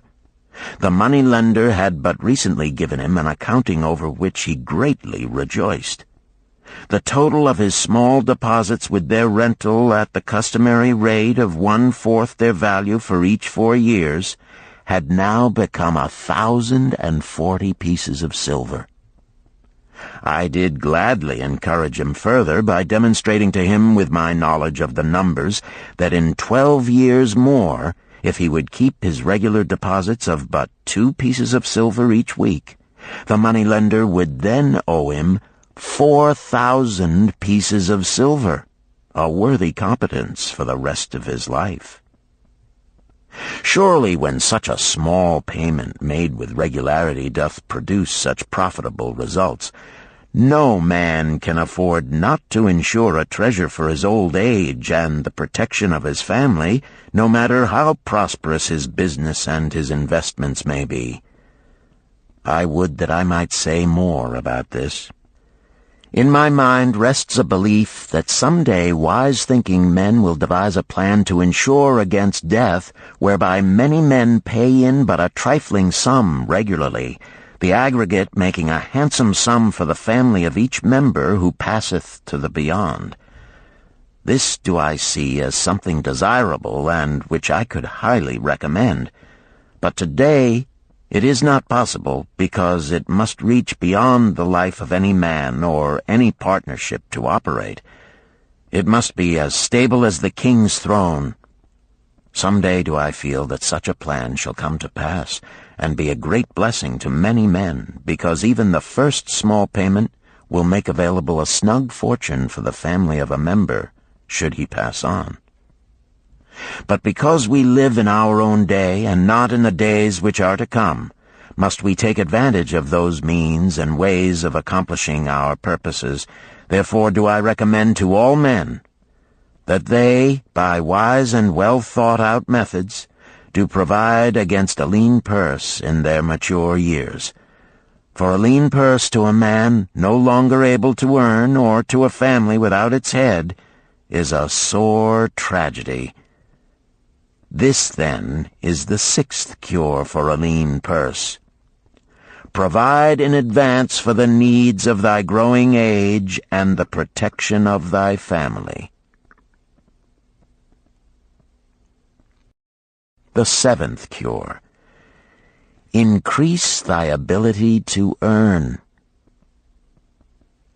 This day do I speak to thee, my students, of one of the most vital remedies for a lean purse. Yet I will not talk of gold, but of yourselves, of the men beneath the robes of many colors who do sit before me. I will talk to you of those things within the minds and lives of men which do work for or against their success. So did Arcad address his class upon the 7th day. Not long ago came to me a young man seeking to borrow. When I questioned him the cause of his necessity, he complained that his earnings were insufficient to pay his expenses. Thereupon I explained to him, this being the case, he was a poor customer for the moneylender, as he possessed no surplus earning capacity to repay the loan. What you need, young man, I told him, is to earn more coins. What dost thou to increase thy capacity to earn? All that I can do, he replied. 6 times within 2 moons have I approached my master to request my pay be increased, but without success. No man can go oftener than that. We may smile at his simplicity, yet he did possess one of the vital requirements to increase his earnings. Within him was a strong desire to earn more, a proper and commendable desire. Preceding accomplishment must be desire. Thy desires must be strong and definite. General desires are but weak longings. For a man to wish to be rich is of little purpose. For a man to desire 5 pieces of gold is a tangible desire which he can press to fulfillment. After he has backed his desire for 5 pieces of gold with strength of purpose to secure it, next he can find similar ways to obtain 10 pieces, and then 20 pieces, and later 1,000 pieces, and, behold, he has become wealthy. In learning to secure his one definite small desire, he hath trained himself to secure a larger one. This is the process by which wealth is accumulated, first in small sums, then in larger ones as a man learns and becomes more capable. Desires must be simple and definite. They defeat their own purpose should they be too many, too confusing, or beyond a man's training to accomplish. As a man perfecteth himself in his calling, even so doth his ability to earn increase. In those days when I was a humble scribe carving upon the clay for a few coppers each day, I observed that other workers did more than I, and were paid more. Therefore did I determine that I would be exceeded by none. Nor did it take long for me to discover the reason for their greater success. More interest in my work, more concentration upon my task, more persistence in my effort, and, behold, few men could carve more tablets in a day than I. With reasonable promptness my increased skill was rewarded, nor was it necessary for me to go 6 times to my master to request recognition. The more of wisdom we know, the more we may earn. That man who seeks to learn more of his craft shall be richly rewarded. If he is an artisan, he may seek to learn the methods and the tools of those most skillful in the same line. If he laboreth at the law or at healing, he may consult and exchange knowledge with others of his calling. If he be a merchant, he may continually seek better goods that can be purchased at lower prices. Always do the affairs of men change and improve, because keen-minded men seek greater skill that they may better serve those upon whose patronage they depend. Therefore I urge all men to be in the front rank of progress, and not to stand still, lest they be left behind. Many things come to make a man's life rich with gainful experiences. Such things as the following a man must do if he respects himself. He must pay his debts with all the promptness within his power, not purchasing that for which he is unable to pay. He must take care of his family, that they may think and speak well of him. He must make a will of record, that in case the gods call him, proper and honorable division of his property be accomplished. He must have compassion upon those who are injured and smitten by misfortune, and aid them within reasonable limits. He must do deeds of thoughtfulness to those dear to him. Thus, the 7th and last remedy for a lean purse is to cultivate thy own powers, to study and become wiser, to become more skillful, to so act as to respect thyself. Thereby shalt thou acquire confidence in thyself to achieve thy carefully considered desires. These, then, are the 7 cures for a lean purse, which, out of the experience of a long and successful life, I do urge for all men who desire wealth. There is more gold in Babylon, my students, than thou dreamest of. There is abundance for all. Go thou forth and practice these truths, that thou mayest prosper and grow wealthy, as is thy right. Go thou forth and teach these truths, that every honorable subject of his majesty may also share liberally in the ample wealth of our beloved city. Chapter 4. Meet the Goddess of Good Luck. Babylonian proverb. If a man be lucky, there is no foretelling the possible extent of his good fortune. Pitch him into the Euphrates, and like as not he will swim out with a pearl in his hand. The desire to be lucky is universal. It was just as strong in the breasts of men 4,000 years ago in ancient Babylon as it is in the hearts of men today. We all hope to be favored by the whimsical goddess of good luck.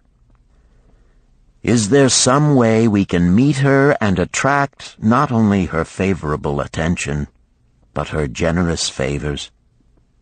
Is there a way to attract good luck? That is just what the men of ancient Babylon wished to know. It is exactly what they decided to find out. They were shrewd men and keen thinkers. That explains why their city became the richest and most powerful city of their time. In that distant past, they had no schools or colleges.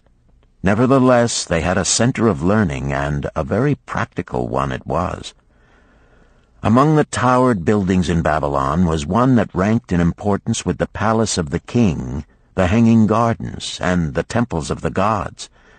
You will find scant mention of it in the history books, more likely no mention at all, yet it exerted a powerful influence upon the thought of that time. This building was the temple of learning, where the wisdom of the past was expounded by voluntary teachers and where subjects of popular interest were discussed in open forums. Within its walls, all men met as equals. The humblest of slaves could dispute with impunity the opinions of a prince of the royal house. Among the many who frequented the Temple of Learning was a wise rich man named Arcad, called the richest man in Babylon. He had his own special hall where almost any evening a large group of men, some old, some very young, but mostly middle-aged, gathered to discuss and argue interesting subjects. Suppose we listen in to see whether they knew how to attract good luck. The sun had just set like a great red ball of fire shining through the haze of desert dust when Arcad strolled to his accustomed platform. Already full 80 men were awaiting his arrival, reclining on their small rugs spread upon the floor. More were still arriving. "What shall we discuss this night?"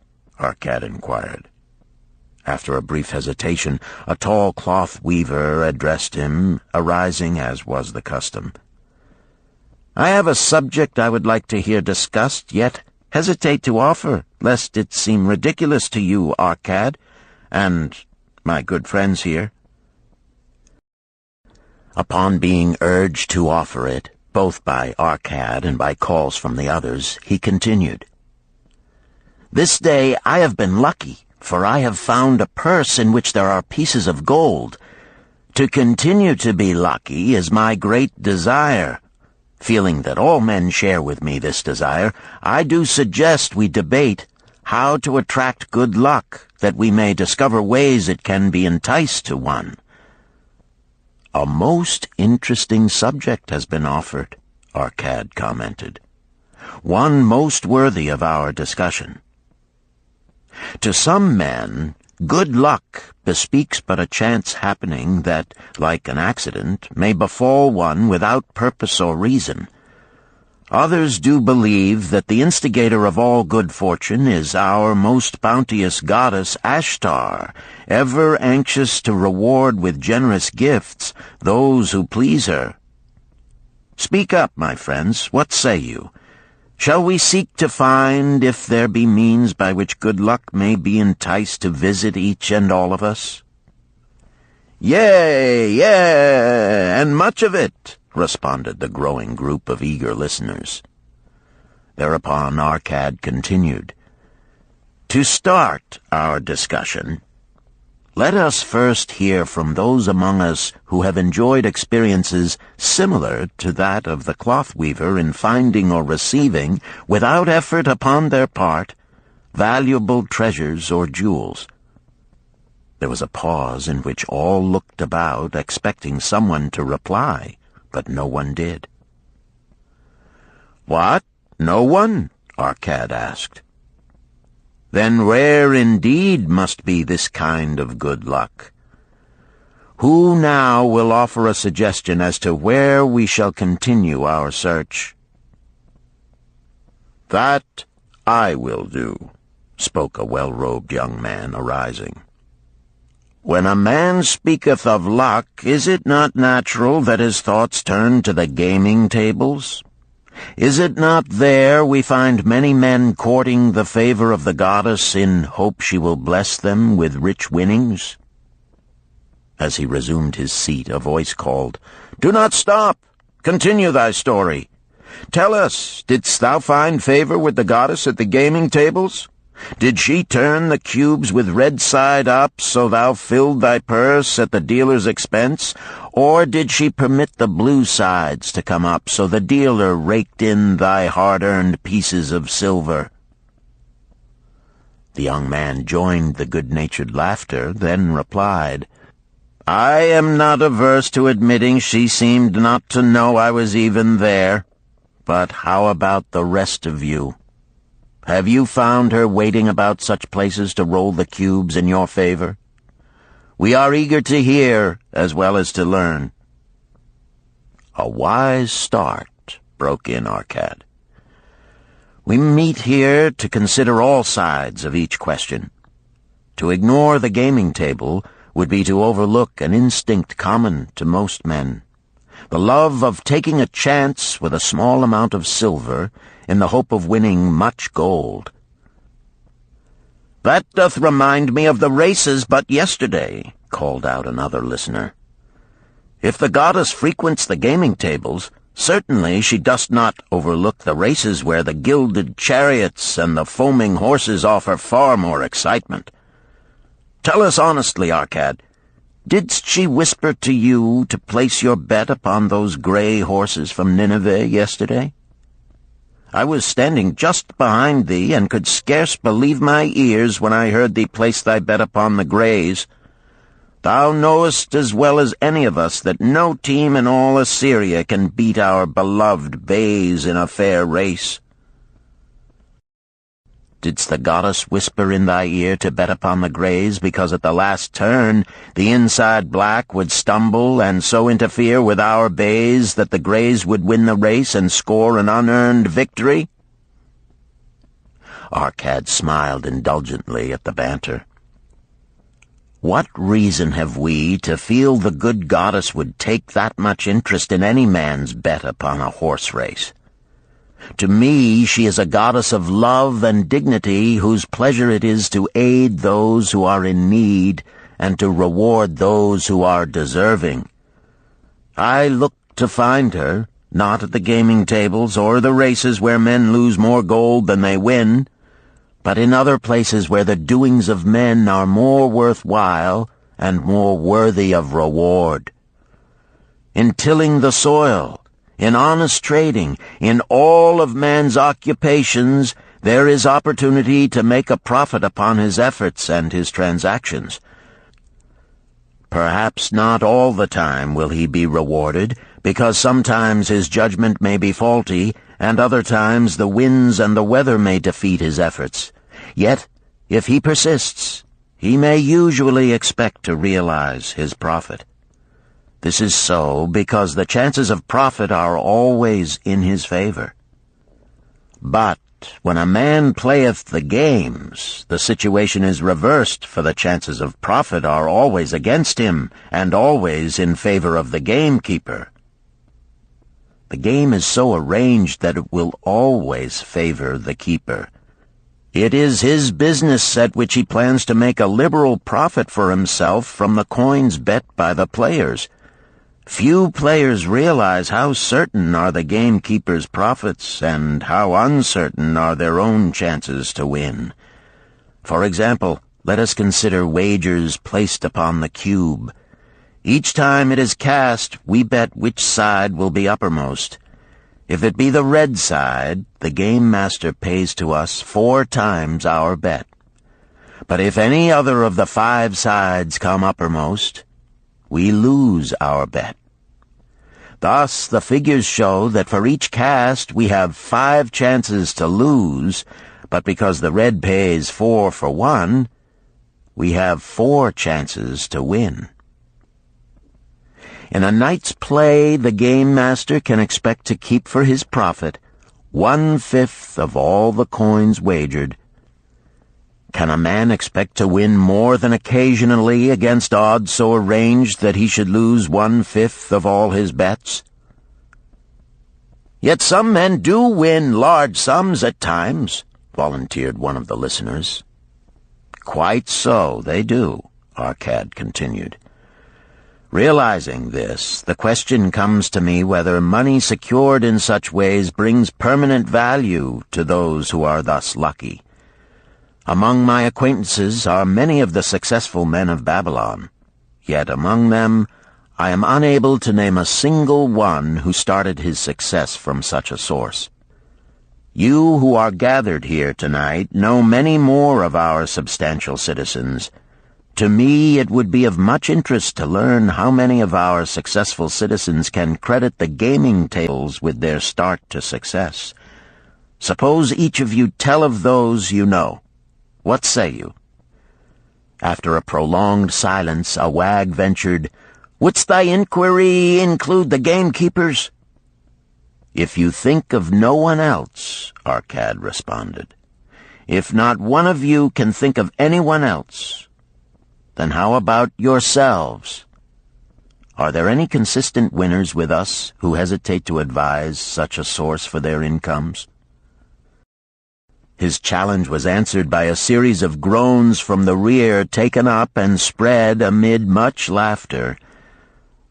"It would seem we are not seeking good luck in such places as the goddess frequents," he continued. "Therefore let us explore other fields. We have not found it in picking up lost wallets, neither have we found it haunting the gaming tables. As to the races, I must confess to have lost far more coins there than I have ever won. Now suppose we consider our trades and businesses. Is it not natural, if we conclude a profitable transaction, to consider it not good luck, but a just reward for our efforts?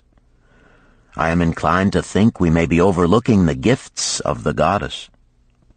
Perhaps she really does assist us when we do not appreciate her generosity. Who can suggest further discussion?" Thereupon an elderly merchant arose, smoothing his genteel white robe. "With thy permission, most honorable Arcad and my friends, I offer a suggestion. If, as you have said, we take credit to our own industry and ability for our business success, why not consider the successes we almost enjoyed but which escaped us, happenings which would have been most profitable? They would have been rare examples of good luck if they had actually happened. Because they were not brought to fulfillment, we cannot consider them as our just rewards. Surely many men here have such experiences to relate." "Here is a wise approach," Arcad approved. "Who among you have had good luck within your grasp only to see it escape?" Many hands were raised, among them that of the merchant. Arcad motioned to him to speak. "As you suggested this approach, we should like to hear first from you." "I will gladly relate a tale," he resumed, "that doth illustrate how closely unto a man good luck may approach, and how blindly he may permit it to escape, much to his loss and later regret. Many years ago, when I was a young man, just married and well started to earning, my father did come one day and urge most strongly that I enter upon an investment. The son of one of his good friends had taken notice of a barren tract of land not far beyond the outer walls of our city.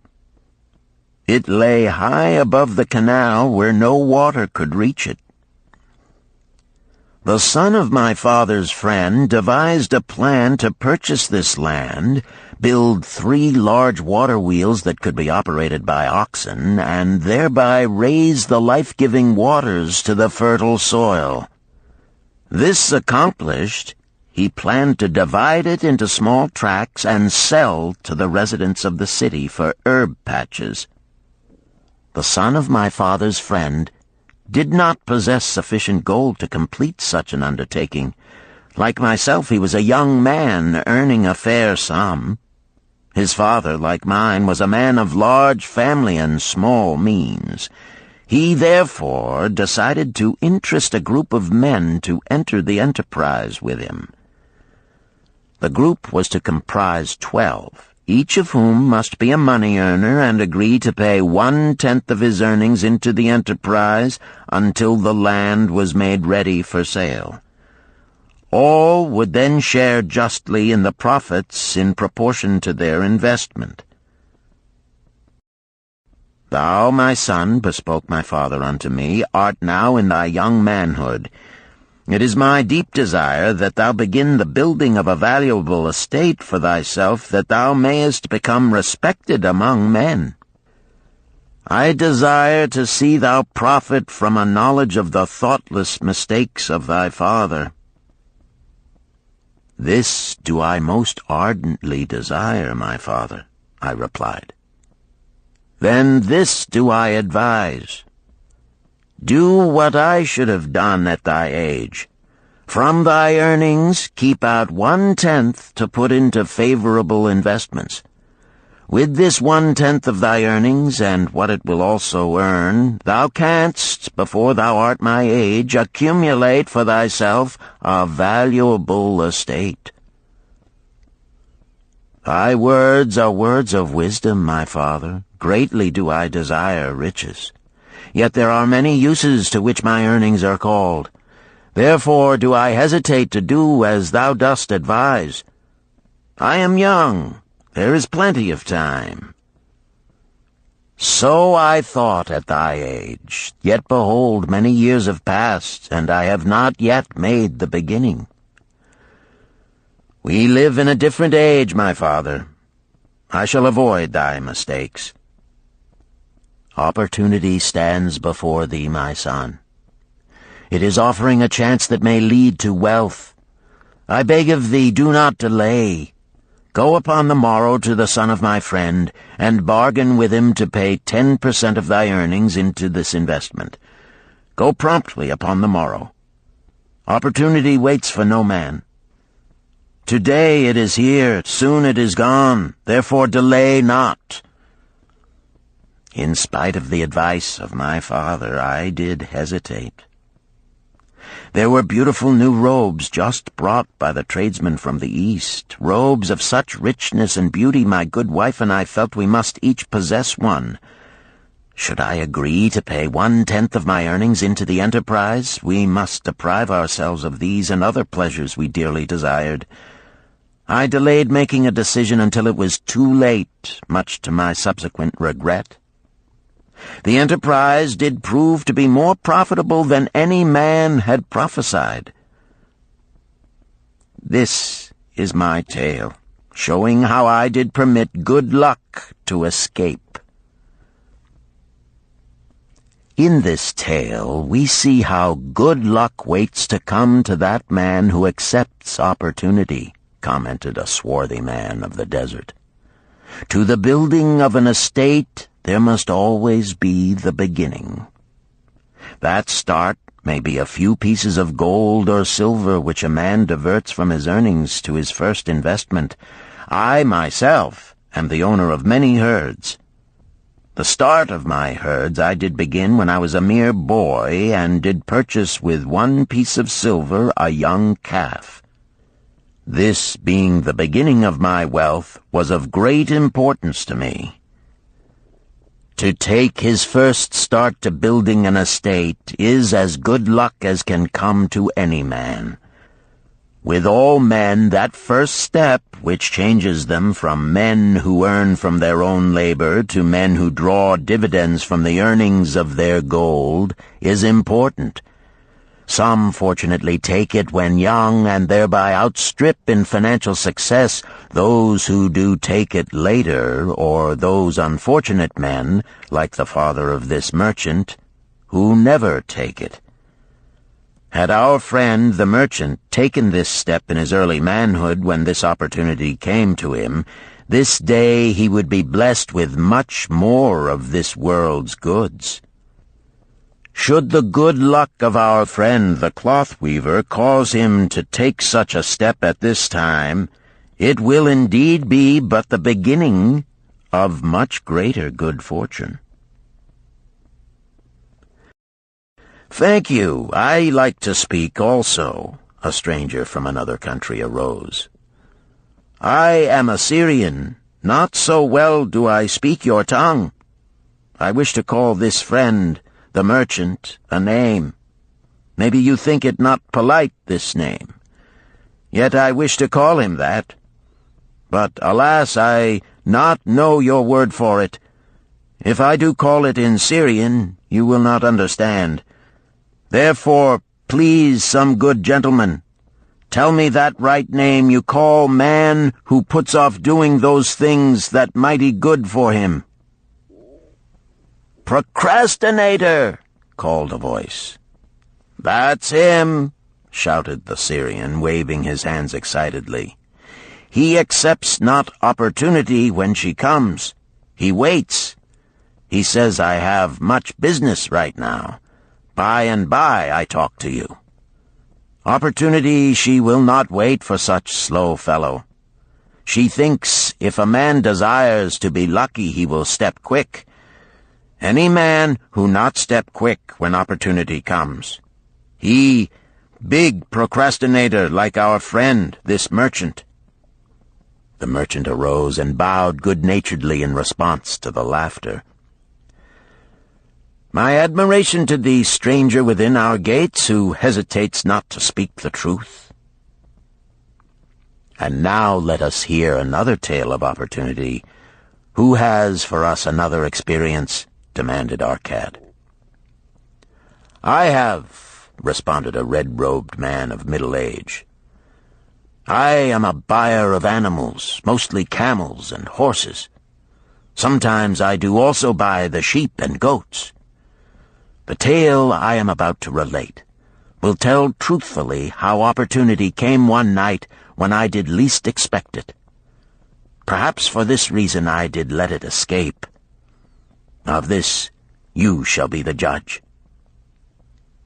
Returning to the city one evening after a disheartening 10 days' journey in search of camels, I was much angered to find the gates of the city closed and locked. While my slaves spread our tent for the night, which we looked to spend with little food and no water, I was approached by an elderly farmer who, like ourselves, found himself locked outside. "Honored sir," he addressed me, "from thy appearance I do judge thee to be a buyer. If this be so, much would I like to sell to thee the most excellent flock of sheep just driven up. Alas, my good wife lies very sick with the fever. I must return with all haste. Buy thou my sheep, that I and my slaves may mount our camels and travel back without delay." So dark it was that I could not see his flock, but from the bleating I did know it must be large. Having wasted 10 days searching for camels I could not find, I was glad to bargain with him. In his anxiety he did set a most reasonable price. I accepted, well knowing my slaves could drive the flock through the city gates in the morning and sell at a substantial profit. The bargain concluded, I called my slaves to bring torches that we might count the flock which the farmer declared to contain 900. I shall not burden you, my friends, with a description of our difficulty in attempting to count so many thirsty, restless, milling sheep.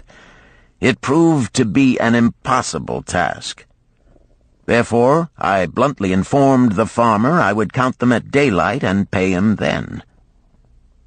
"Please, most honorable sir," he pleaded, Pay me but 2/3 of the price tonight, that I may be on my way. I will leave my most intelligent and educated slave to assist to make the count in the morning. He is trustworthy, and to him thou canst pay the balance." But I was stubborn and refused to make payment that night. Next morning, before I awoke, the city gates opened, and 4 buyers rushed out in search of flocks. They were most eager and willing to pay high prices because the city was threatened with siege and food was not plentiful. Nearly 3 times the price at which he had offered the flock to me did the old farmer receive for it. Thus was rare good luck allowed to escape. "Here is a tale most unusual," commented Arcad. "What wisdom doth it suggest?" "The wisdom of making a payment immediately when we are convinced our bargain is wise," suggested a venerable saddle-maker.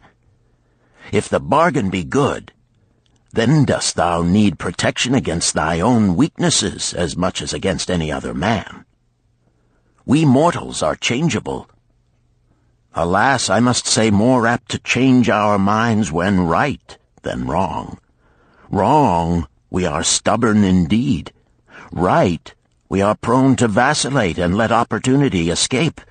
My first judgment is my best.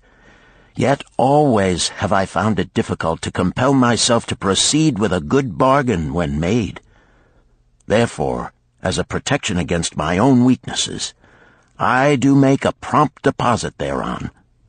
This doth save me from later regrets for the good luck that should have been mine." "Thank you. Again I like to speak."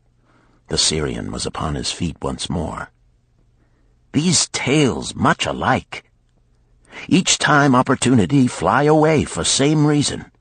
Each time she come to procrastinator, bringing good plan. Each time they hesitate, not say, right now, best time, I do it quick. How can men succeed that way?" "Wise are thy words, my friend," responded the buyer. "Good luck fled from procrastination in both these tales. Yet this is not unusual. The spirit of procrastination is within all men. We desire riches, yet how often, when opportunity doth appear before us, that spirit of procrastination from within doth urge various delays in our acceptance. In listening to it, we do become our own worst enemies.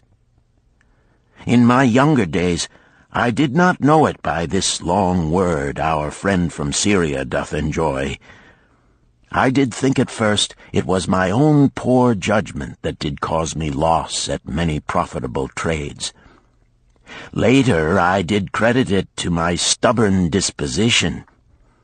At last I did recognize it for what it was, a habit of needless delaying where action was required, action prompt and decisive. How I did hate it when its true character stood revealed. With the bitterness of a wild ass hitched to a chariot, I did break loose from this enemy to my success. "Thank you. I like ask question from Mr. Merchant," the Syrian was speaking. "You wear fine robes, not like those of poor man. You speak like successful man. Tell us, do you listen now when procrastination whispers in your ear?" "Like our friend the buyer, I also had to recognize and conquer procrastination," responded the merchant. "To me, it proved to be an enemy ever watching and waiting to thwart my accomplishments. The tale I did relate is but one of many similar instances I could tell to show how it drove away my opportunities. 'Tis not difficult to conquer once understood.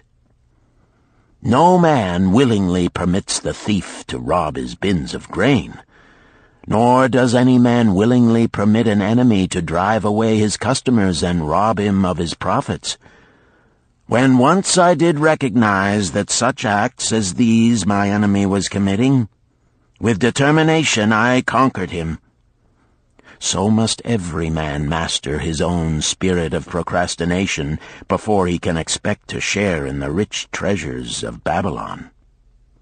What sayest, Arcad? Because thou art the richest man in Babylon, many do proclaim thee to be the luckiest. Dost agree with me that no man can arrive at a full measure of success until he hath completely crushed the spirit of procrastination within him? It is even as thou sayest, Arcad admitted. During my long life, I have watched generation following generation, marching forward along those avenues of trade, science, and learning that lead to success in life. Opportunities came to all these men. Some grasped theirs and moved steadily to the gratification of their deepest desires, but the majority hesitated, faltered, and fell behind. Arcad turned to the cloth weaver. Thou didst suggest that we debate good luck. Let us hear what thou now thinkest upon the subject. I do see good luck in a different light. I had thought of it as something most desirable that might happen to a man without effort upon his part. Now I do realize such happenings are not the sort of thing one may attract to himself. From our discussion have I learned that to attract good luck to oneself, it is necessary to take advantage of opportunities. Therefore, in the future, I shall endeavor to make the best of such opportunities as do come to me. Thou hast well grasped the truths brought forth in our discussion, Arcad replied. Good luck, we do find, often follows opportunity, but seldom comes otherwise.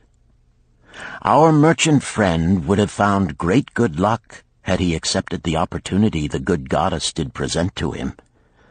Our friend the buyer likewise would have enjoyed good luck had he completed the purchase of the flock and sold at such a handsome profit.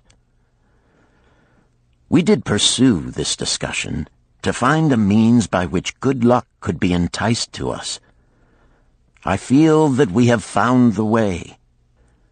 Both the tales did illustrate how good luck follows opportunity. Herein lies a truth that many similar tales of good luck, won or lost, could not change. The truth is this: good luck can be enticed by accepting opportunity. Those eager to grasp opportunities for their betterment do attract the interest of the good goddess. She is ever anxious to aid those who please her. Men of action please her best. Action will lead thee forward to the successes thou dost desire. Men of action are favored by the goddess of good luck.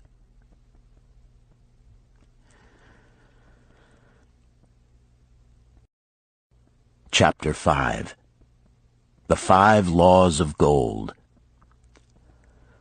A bag heavy with gold, or a clay tablet carved with words of wisdom. If thou hadst thy choice, which wouldst thou choose?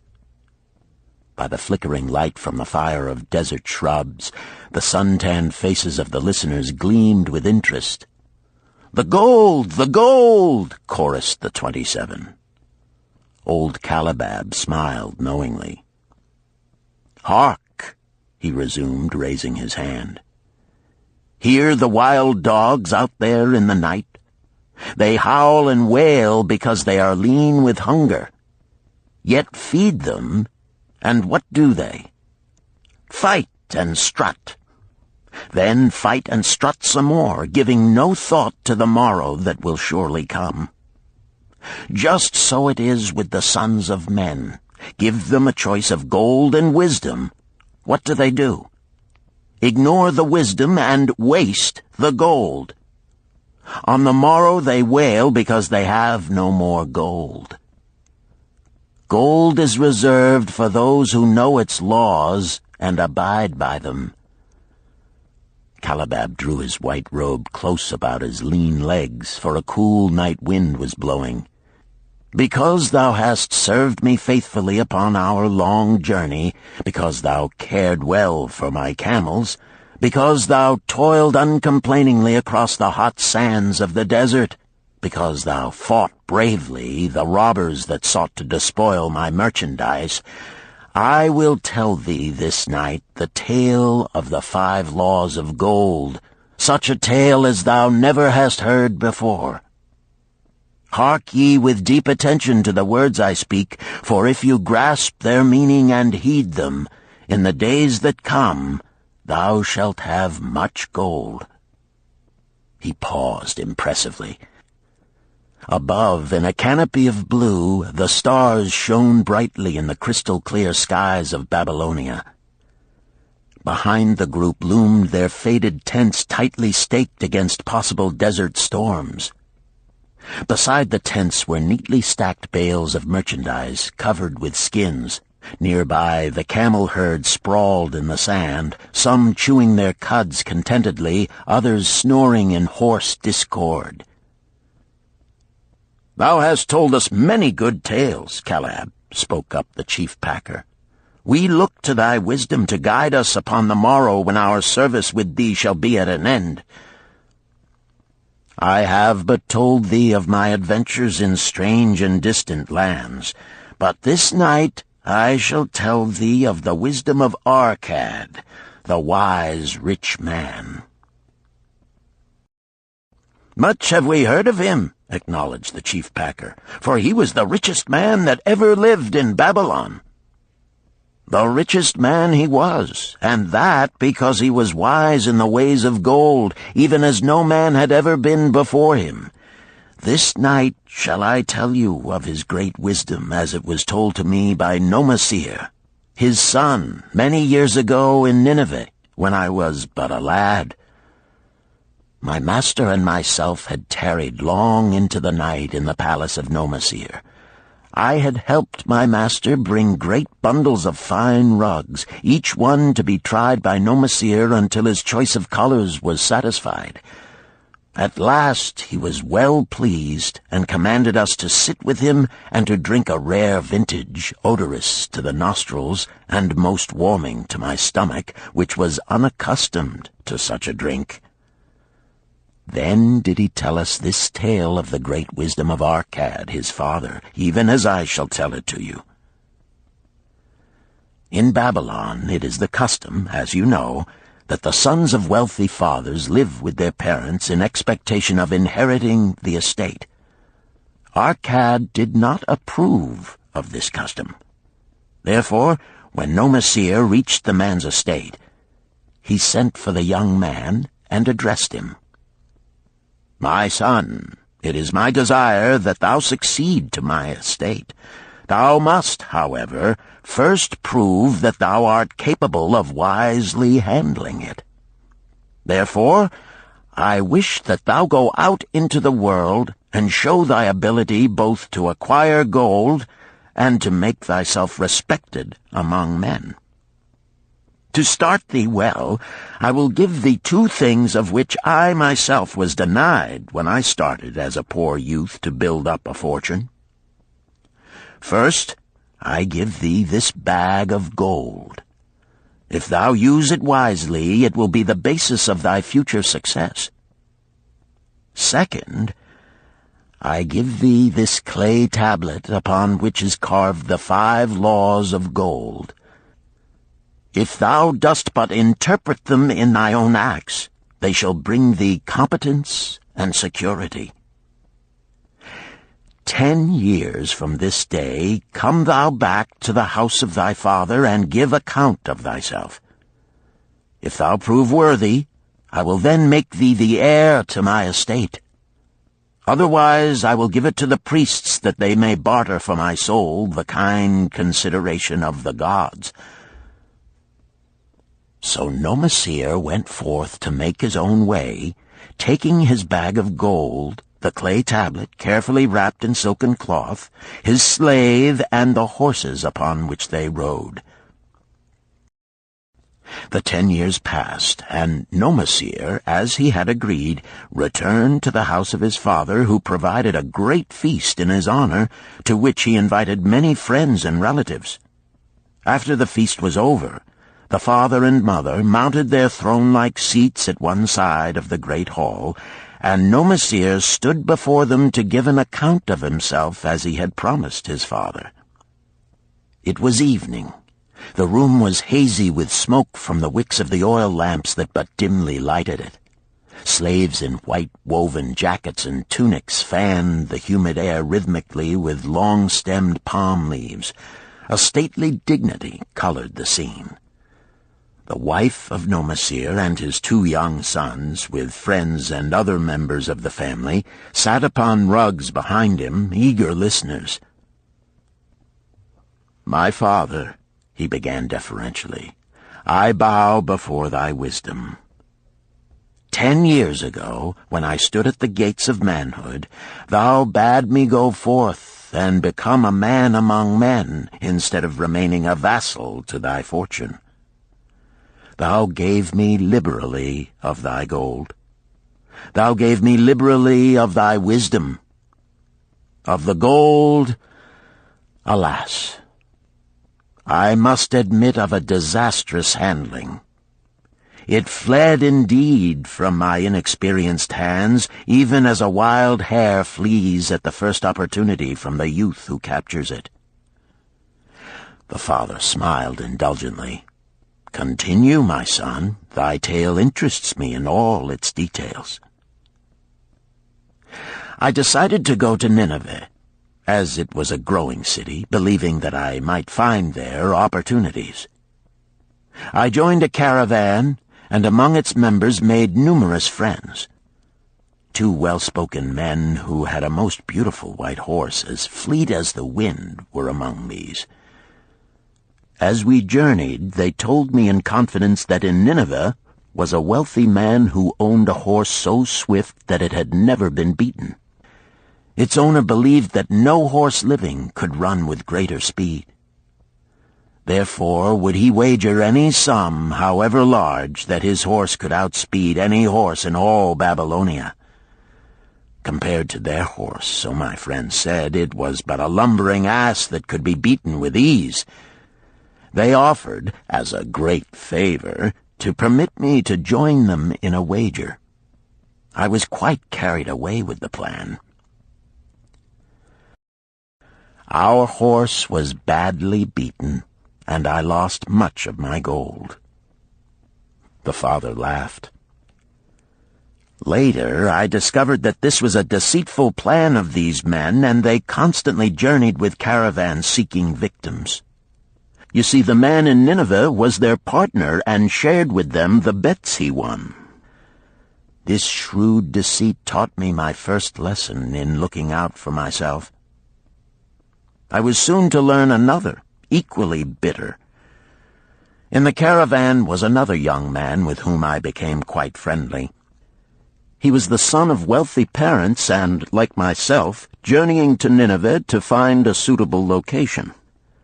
Not long after our arrival, he told me that a merchant had died, and his shop with its rich merchandise and patronage could be secured at a paltry price.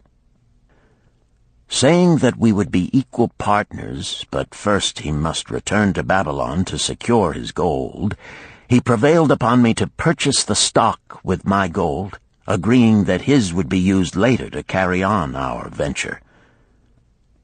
He long delayed the trip to Babylon, proving in the meantime to be an unwise buyer and a foolish spender. I finally put him out, but not before the business had deteriorated to where we had only unsaleable goods and no gold to buy other goods. I sacrificed what was left to an Israelite for a pitiful sum. Soon there followed, I tell you, my father, bitter days. I sought employment and found it not, for I was without trade or training that would enable me to earn. I sold my horses, I sold my slave. I sold my extra robes that I might have food and a place to sleep, but each day grim want crouched closer. But in those bitter days, I remembered thy confidence in me, my father. Thou hadst sent me forth to become a man, and this I was determined to accomplish.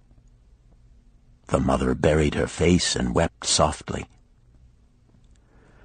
At this time I bethought me of the table thou had given to me, upon which thou had carved the 5 laws of gold. Thereupon I read most carefully thy words of wisdom, and realized that had I but sought wisdom first, my gold would not have been lost to me.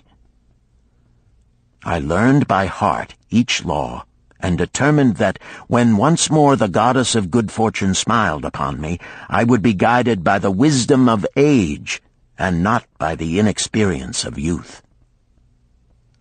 For the benefit of you who are seated here this night, I will read the wisdom of my father as engraved upon the clay tablet which he gave to me 10 years ago.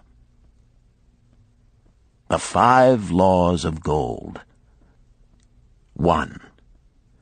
Gold cometh gladly and in increasing quantity to any man who will put by not less than 1/10 of his earnings to create an estate for his future and that of his family. 2.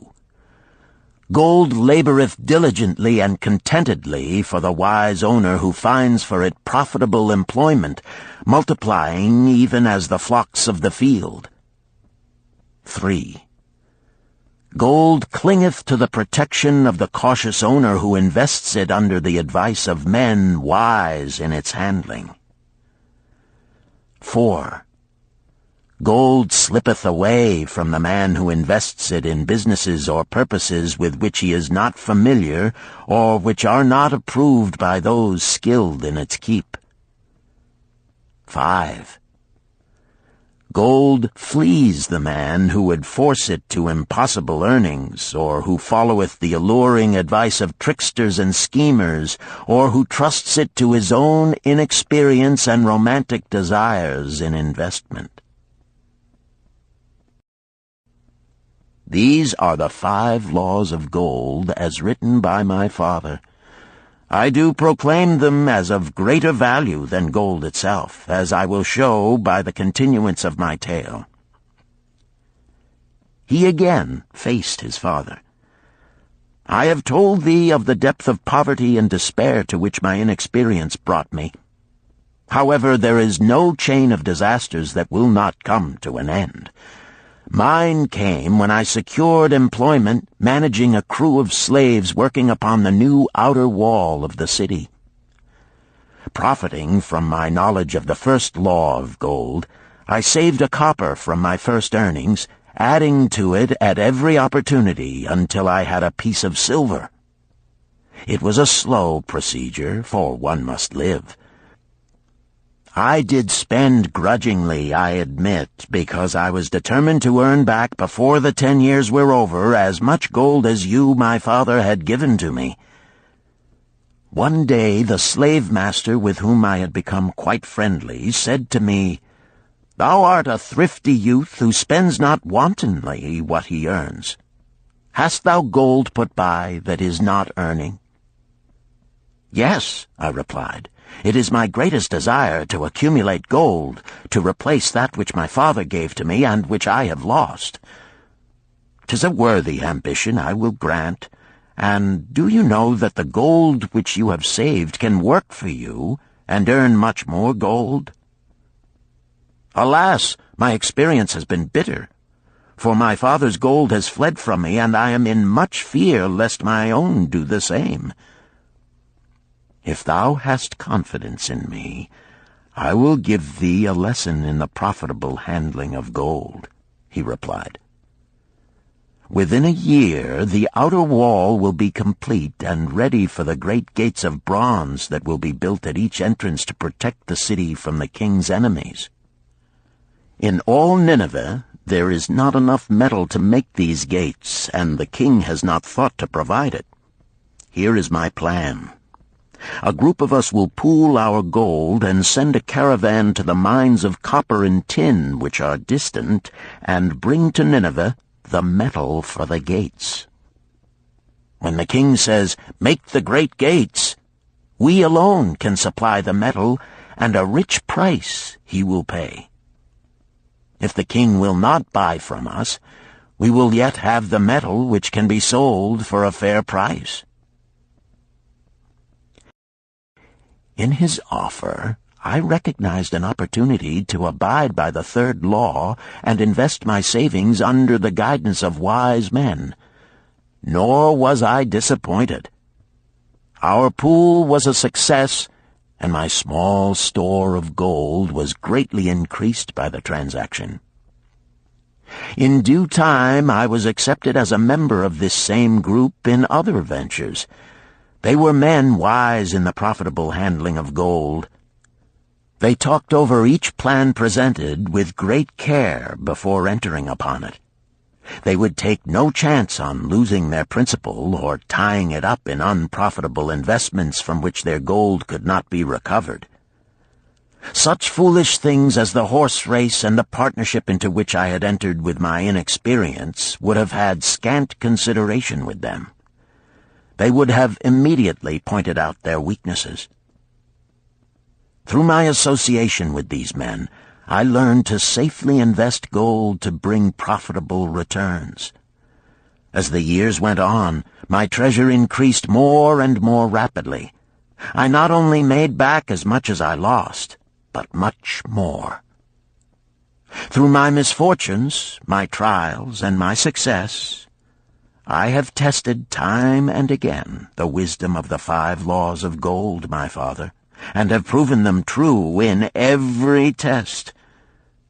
To him who is without knowledge of the 5 laws, gold comes not often, and goeth away quickly. But to him who abide by the 5 laws, gold comes and works as his dutiful slave." Nomasir ceased speaking and motioned to a slave in the back of the room. The slave brought forward one at a time 3 heavy leather bags.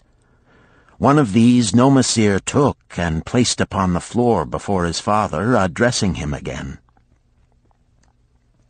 "Thou didst give to me a bag of gold, Babylon gold.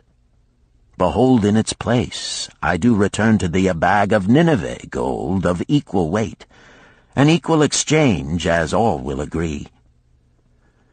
Thou didst give to me a clay tablet inscribed with wisdom.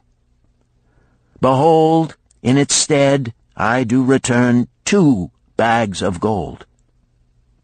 So saying, he took from the slave the other 2 bags, and likewise placed them upon the floor before his father. "This I do to prove to thee, my father, of how much greater value I consider thy wisdom than thy gold. Yet who can measure in bags of gold the value of wisdom? Without wisdom, gold is quickly lost by those who have it. But with wisdom, gold can be secured by those who have it not, as these 3 bags of gold do prove. It does indeed give to me the deepest satisfaction, my father, to stand before thee and say that, because of thy wisdom, I have been able to become rich and respected before men." The father placed his hand fondly upon the head of Nomasir. "Thou hast learned well thy lessons, and I am indeed fortunate to have a son to whom I may entrust my wealth." Calibab ceased his tale and looked critically at his listeners. "What means this to thee, this tale of Nomasir?" he continued.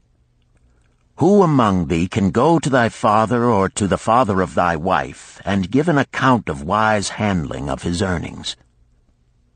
What would these venerable men think were you to say, 'I have traveled much and learned much and labored much and earned much, yet alas, of gold I have little. Some I spent wisely, some I spent foolishly, and much I lost in unwise ways.' Dost still think it but an inconsistency of fate that some men have much gold and others have naught? Then you err. Men have much gold when they know the 5 laws of gold and abide thereby. Because I learned these 5 laws in my youth and abided by them, I have become a wealthy merchant. Not by some strange magic did I accumulate my wealth. Wealth that comes quickly goeth the same way. Wealth that stayeth to give enjoyment and satisfaction to its owner comes gradually, because it is a child born of knowledge and persistent purpose. To earn wealth is but a slight burden upon the thoughtful man. Bearing the burden consistently from year to year accomplishes the final purpose. The 5 laws of gold offer to thee a rich reward for their observance. Each of these 5 laws is rich with meaning, and lest thou overlook this in the briefness of my tale, I will now repeat them. I do know them each by heart, because in my youth I could see their value and would not be content until I knew them word for word. The first law of gold. Gold cometh gladly and in increasing quantity to any man who will put by not less than 1/10 of his earnings to create an estate for his future and that of his family. Any man who will put by 1/10 of his earnings consistently and invest it wisely will surely create a valuable estate that will provide an income for him in the future and further guarantee safety for his family in case the gods call him to the world of darkness. This law always saith that gold cometh gladly to such a man.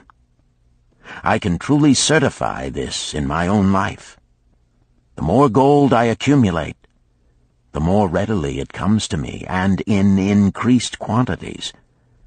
The gold which I save earns more, even as yours will, and its earnings earn more, and this is the working out of the first law. The second law of gold. Gold laboreth diligently and contentedly for the wise owner who finds for it profitable employment, multiplying even as the flocks of the field. Gold indeed is a willing worker.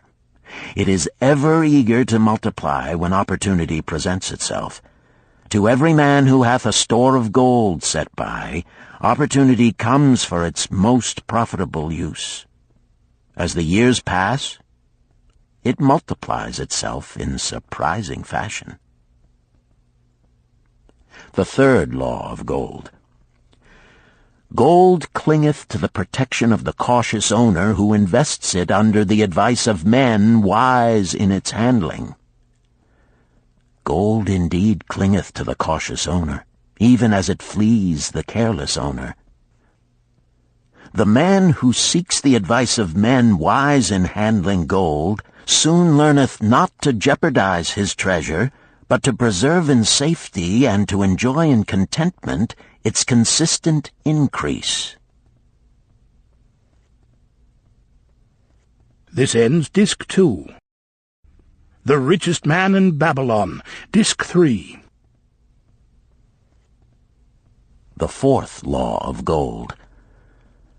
Gold slippeth away from the man who invests it in businesses or purposes with which he is not familiar or which are not approved by those skilled in its keep. To the man who hath gold yet is not skilled in its handling, many uses for it appear most profitable. Too often these are fraught with danger of loss, and if properly analyzed by wise men, show small possibility of profit. Therefore, the inexperienced owner of gold who trusts to his own judgment and invests it in businesses or purposes with which he is not familiar, too often finds his judgment imperfect and pays with his treasure for his inexperience. Wise indeed is he who investeth his treasures under the advice of men skilled in the ways of gold. the 5th law of gold. Gold flees the man who would force it to impossible earnings, or who followeth the alluring advice of tricksters and schemers, or who trusts it to his own inexperience and romantic desires in investment. Fanciful propositions that thrill like adventure tales always come to the new owner of gold. These appear to endow his treasure with magic powers that will enable it to make impossible earnings. Yet heed ye the wise men, for verily they know the risks that lurk behind every plan to make great wealth suddenly. Forget not the rich men of Nineveh, who would take no chance of losing their principal or tying it up in unprofitable investments. This ends my tale of the 5 laws of gold. In telling it to thee, I have told the secrets of my own success.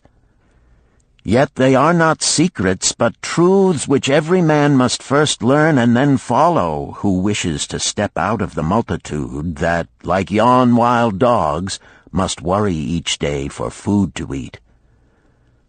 Tomorrow we enter Babylon. Look, see the fire that burns eternal above the temple of Bel? We are already in sight of the golden city. Tomorrow each of thee shall have gold, the gold thou hast so well earned by thy faithful services. 10 years from this night, what can you tell about this gold?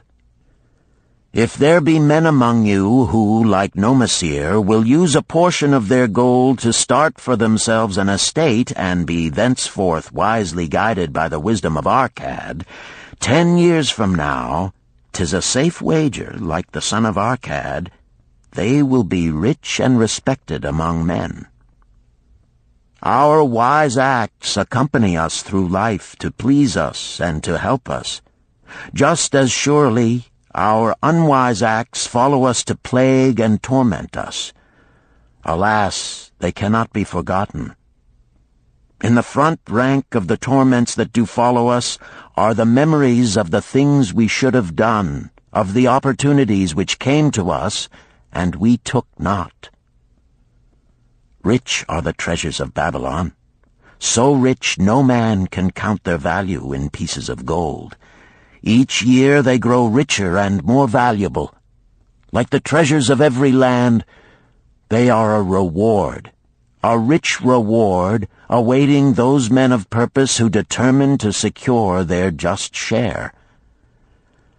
In the strength of thine own desires is a magic power. Guide this power with thy knowledge of the 5 laws of gold, and thou shalt share the treasures of Babylon.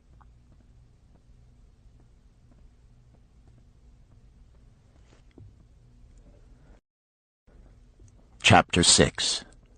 The Gold Lender of Babylon. 50 pieces of gold. Never before had Rodan, the spearmaker of old Babylon, carried so much gold in his leather wallet. Happily down the king's highway from the palace of his most liberal majesty he strode. Cheerfully the gold clinked as the wallet at his belt swayed with each step, the sweetest music he had ever heard. 50 pieces of gold, all his. He could hardly realize his good fortune. What power in those clinking discs! They could purchase anything he wanted. A grand house, land, cattle, camels, horses, chariots, whatever he might desire. What use should he make of it? This evening, as he turned into a side street toward the home of his sister, he could think of nothing he would rather possess than those same glittering, heavy pieces of gold, his to keep. It was upon an evening some days later that a perplexed Rodan entered the shop of Mathon, the lender of gold and dealer in jewels and rare fabrics. Glancing neither to the right nor the left at the colorful articles artfully displayed, he passed through to the living quarters at the rear. Here he found the genteel Mathon lounging upon a rug partaking of a meal served by a black slave. I would counsel with thee, for I know not what to do." Rodan stood stolidly, feet apart, hairy breast exposed by the gaping front of his leather jacket. Mathon's narrow, sallow face smiled a friendly greeting. "What indiscretions hast thou done that thou shouldst seek the lender of gold? Hast been unlucky at the gaming table? Or hath some plump dame entangled thee? For many years have I known thee, yet never hast thou sought me to aid thee in thy troubles. No, not such as that. I seek no gold. Instead, I crave thy wise advice. Hear, what this man doth say. No one comes to the lender of gold for advice. My ears must play me false. They listen true. Can this be so? Rodan, the spear-maker, doth display more cunning than all the rest, for he comes to Mathon not for gold, but for advice. Many men come to me for gold to pay for their follies, but as for advice, they want it not. Yet who is more able to advise than the lender of gold to whom many men come in trouble? Thou shalt eat with me, Rodan," he continued. "Thou shalt be my guest for the evening. Ando," he commanded of the black slave, "draw up a rug for my friend Rodan, the spear-maker, who comes for advice. He shall be mine honored guest. Bring to him much food, and get for him my largest cup. Choose well of the best wine, that he may have satisfaction in the drinking. Now tell me, what troubles thee?" "It is the king's gift." "The king's gift? The king did make thee a gift, and it gives thee trouble? What manner of gift?" "Because he was much pleased with the design I did submit to him for a new point on the spears of the royal guard, he did present me with 50 pieces of gold, and now I am much perplexed. I am beseeched each hour the sun doth travel across the sky by those who would share it with me." "That is natural. More men want gold than have it, and would wish one who comes by it easily to divide. But can you not say no? Is thy will not as strong as thy fist?" "To many I can say no, yet sometimes it would be easier to say yes. Can one refuse to share with one's sister to whom he is deeply devoted?"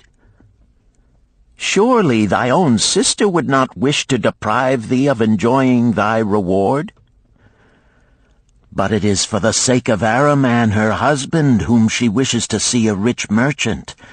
She does feel that he has never had a chance, and she beseeches me to loan to him this gold, that he may become a prosperous merchant and repay me from his profits." "My friend," resumed Mathon, "'tis a worthy subject thou bringest to discuss. Gold bringeth unto its possessor responsibility and a changed position with his fellow men. It bringeth fear lest he lose it, or it be tricked away from him. It bringeth a feeling of power and ability to do good. Likewise, it bringeth opportunities whereby his very good intentions may bring him into difficulties.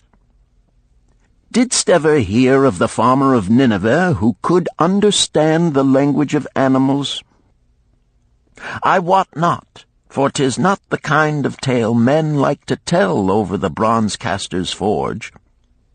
I will tell it to thee, for thou shouldst know that to borrowing and lending there is more than the passing of gold from the hands of one to the hands of another. This farmer, who could understand what the animals said to each other, did linger in the farmyard each evening just to listen to their words. One evening he did hear the ox bemoaning to the ass the hardness of his lot. I do labor pulling the plow from morning until night, no matter how hot the day, or how tired my legs, or how the bow doth chafe my neck, still must I work. But you are a creature of leisure. You are trapped with a colorful blanket and do nothing more than carry our master about where he wishes to go. When he goes nowhere, you do rest and eat the green grass all the day." Now the ass, in spite of his vicious heels, was a goodly fellow and sympathized with the ox. "My good friend," he replied, "you do work very hard, and I would help ease your lot. Therefore will I tell you how you may have a day of rest. In the morning, when the slave comes to fetch you to the plow, lie upon the ground and bellow much, that he may say you are sick and cannot work." So the ox took the advice of the ass, and the next morning the slave returned to the farmer and told him the ox was sick and could not pull the plow. "Then," said the farmer, "hitch the ass to the plow, for the plowing must go on." All that day, the ass, who had only intended to help his friend, found himself compelled to do the ox's task. When night came and he was released from the plow, his heart was bitter, and his legs were weary, and his neck was sore where the bow had chafed it. The farmer lingered in the barnyard to listen. The ox began first. "You are my good friend. Because of your wise advice, I have enjoyed a day of rest." "And I," retorted the ass, "am like many another simple-hearted one who starts to help a friend and ends up by doing his task for him.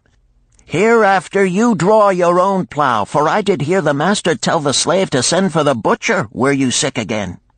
I wish he would, for you are a lazy fellow."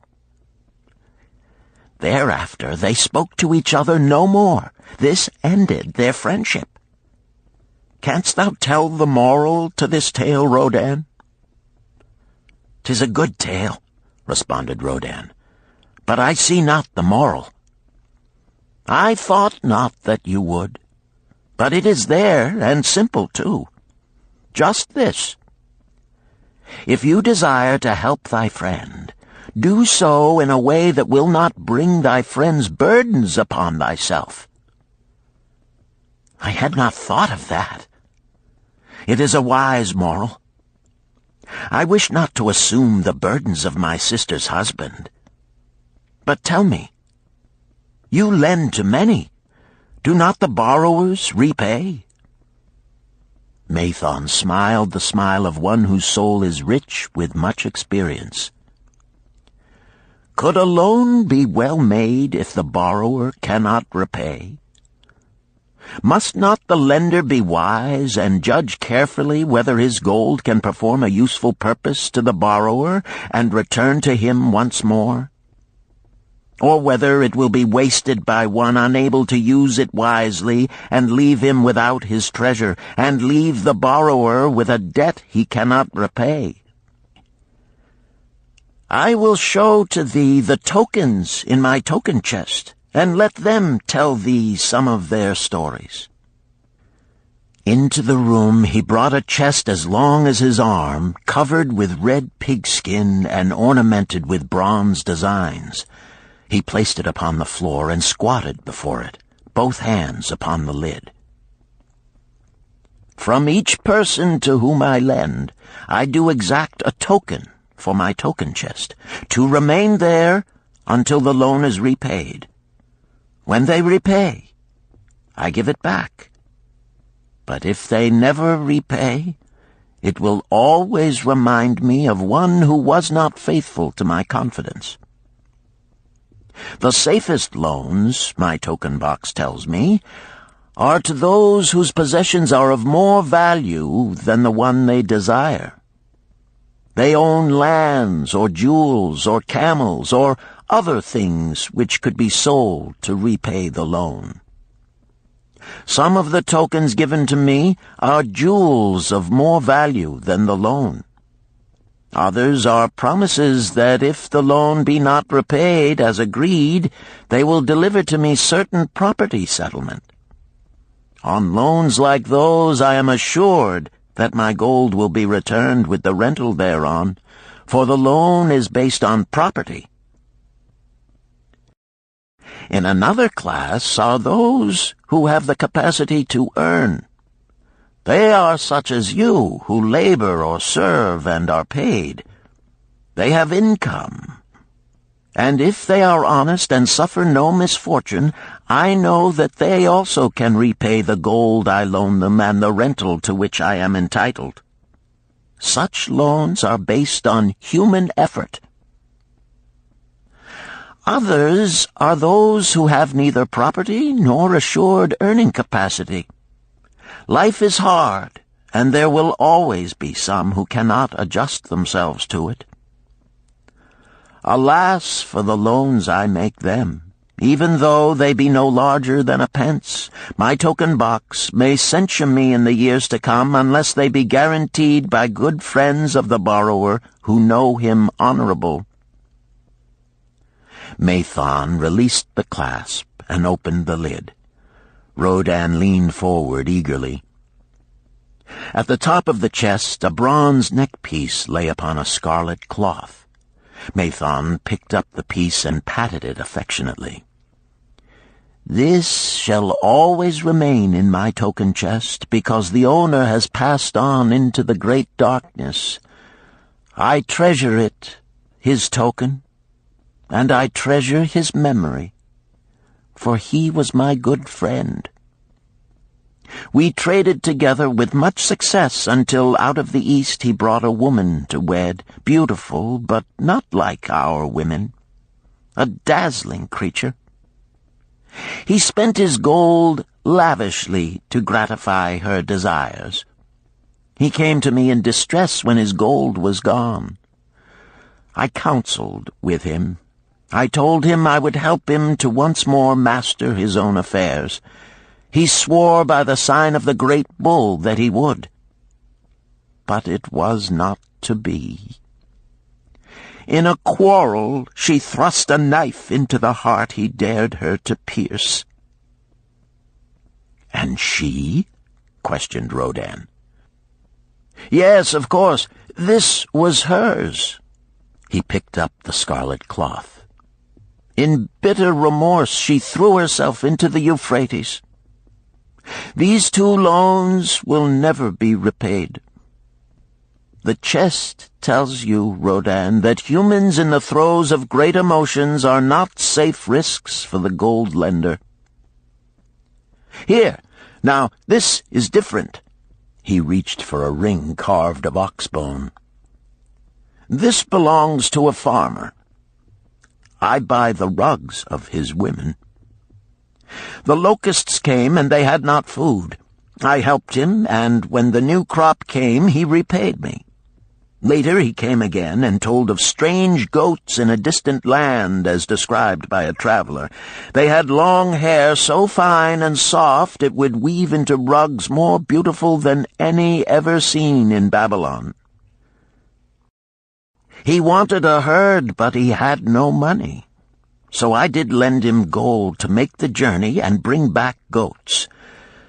Now his herd is begun, and next year I shall surprise the lords of Babylon with the most expensive rugs it has been their good fortune to buy. Soon I must return his ring. He doth insist on repaying promptly." "Some borrowers do that?" queried Rodan. "If they borrow for purposes that bring money back to them, I find it so. But if they borrow because of their indiscretions, I warn thee to be cautious if thou wouldst ever have thy gold back in hand again." "Tell me about this," requested Rodan, picking up a heavy gold bracelet inset with jewels in rare designs. "The women do appeal to my good friend," bantered Mathon. "I am still much younger than you," retorted Rodin. "I grant that, but this time thou doth suspicion romance where it is not. The owner of this is fat and wrinkled, and doth talk so much and say so little, she drives me mad. Once they had much money and were good customers, but ill times came upon them. She has a son of whom she would make a merchant. So she came to me and borrowed gold that he might become a partner of a caravan owner who travels with his camels, bartering in one city what he buys in another. This man proved a rascal, for he left the poor boy in a distant city without money and without friends, pulling out early while the youth slept. Perhaps when this youth has grown to manhood he will repay. Until then I get no rental for the loan, only much talk. But I do admit the jewels are worthy of the loan." "Did this lady ask thy advice as to the wisdom of the loan?" "Quite otherwise. She had pictured to herself this son of hers as a wealthy and powerful man of Babylon. To suggest the contrary was to infuriate her. A fair rebuke I had. I knew the risk for this inexperienced boy, but as she offered security, I could not refuse her." "This," continued Mathon, waving a bit of pack rope tied into a knot, "belongs to Nebator, the camel trader. When he would buy a herd larger than his funds, he brings to me this knot, and I lend to him according to his needs. He is a wise trader. I have confidence in his good judgment and can lend him freely. Many other merchants of Babylon have my confidence because of their honorable behavior. Their tokens come and go frequently in my token box. Good merchants are an asset to our city, and it profits me to aid them to keep trade moving that Babylon be prosperous." Mathon picked out a beetle carved in turquoise and tossed it contemptuously on the floor. "A bug from Egypt. The lad who owns this does not care whether I ever receive back my gold. When I reproach him, he replies, 'How can I repay when ill fate pursues me? You have plenty more. What can I do?' The token is his father's, a worthy man of small means who did pledge his land and herd to back his son's enterprises. The youth found success at first, and then was overzealous to gain great wealth. His knowledge was immature. His enterprises collapsed. Youth is ambitious. Youth would take shortcuts to wealth and the desirable things for which it stands. To secure wealth quickly, youth often borrows unwisely. Youth, never having had experience, cannot realize that hopeless debt is like a deep pit into which one may descend quickly, and where one may struggle vainly for many days. It is a pit of sorrow and regrets, where the brightness of the sun is overcast, and night is made unhappy by restless sleeping. Yet I do not discourage borrowing gold. I encourage it. I recommend it if it be for a wise purpose. I myself made my first real success as a merchant with borrowed gold. Yet what should the lender do in such a case?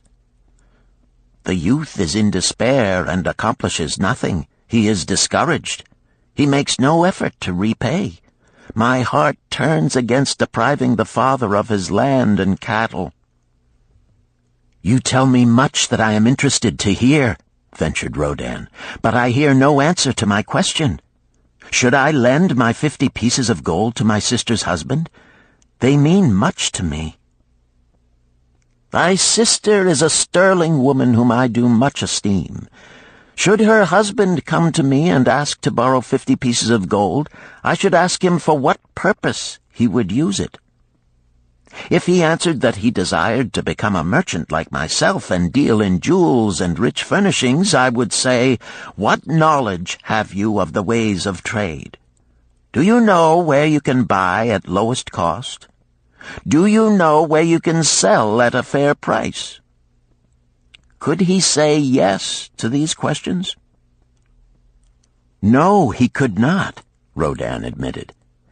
He has helped me much in making spears, and he has helped some in the shops. Then would I say to him that his purpose was not wise. Merchants must learn their trade. His ambition, though worthy, is not practical, and I would not lend him any gold. But supposing he could say, yes, I have helped merchants much. I know how to travel to Smyrna and to buy at low cost the rugs the housewives weave. I also know many of the rich people of Babylon to whom I can sell these at a large profit. Then I would say, your purpose is wise and your ambition honorable. I shall be glad to lend you the 50 pieces of gold if you can give me security that they will be returned. But would he say, I have no security other than that I am an honored man and will pay you well for the loan? Then would I reply, I treasure much each piece of gold.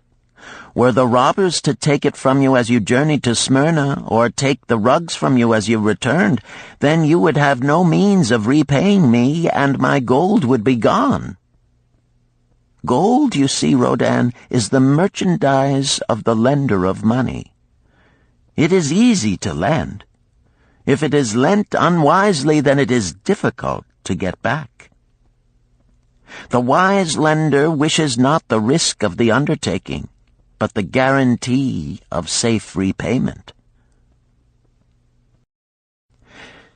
"'Tis well," he continued, "to assist those that are in trouble.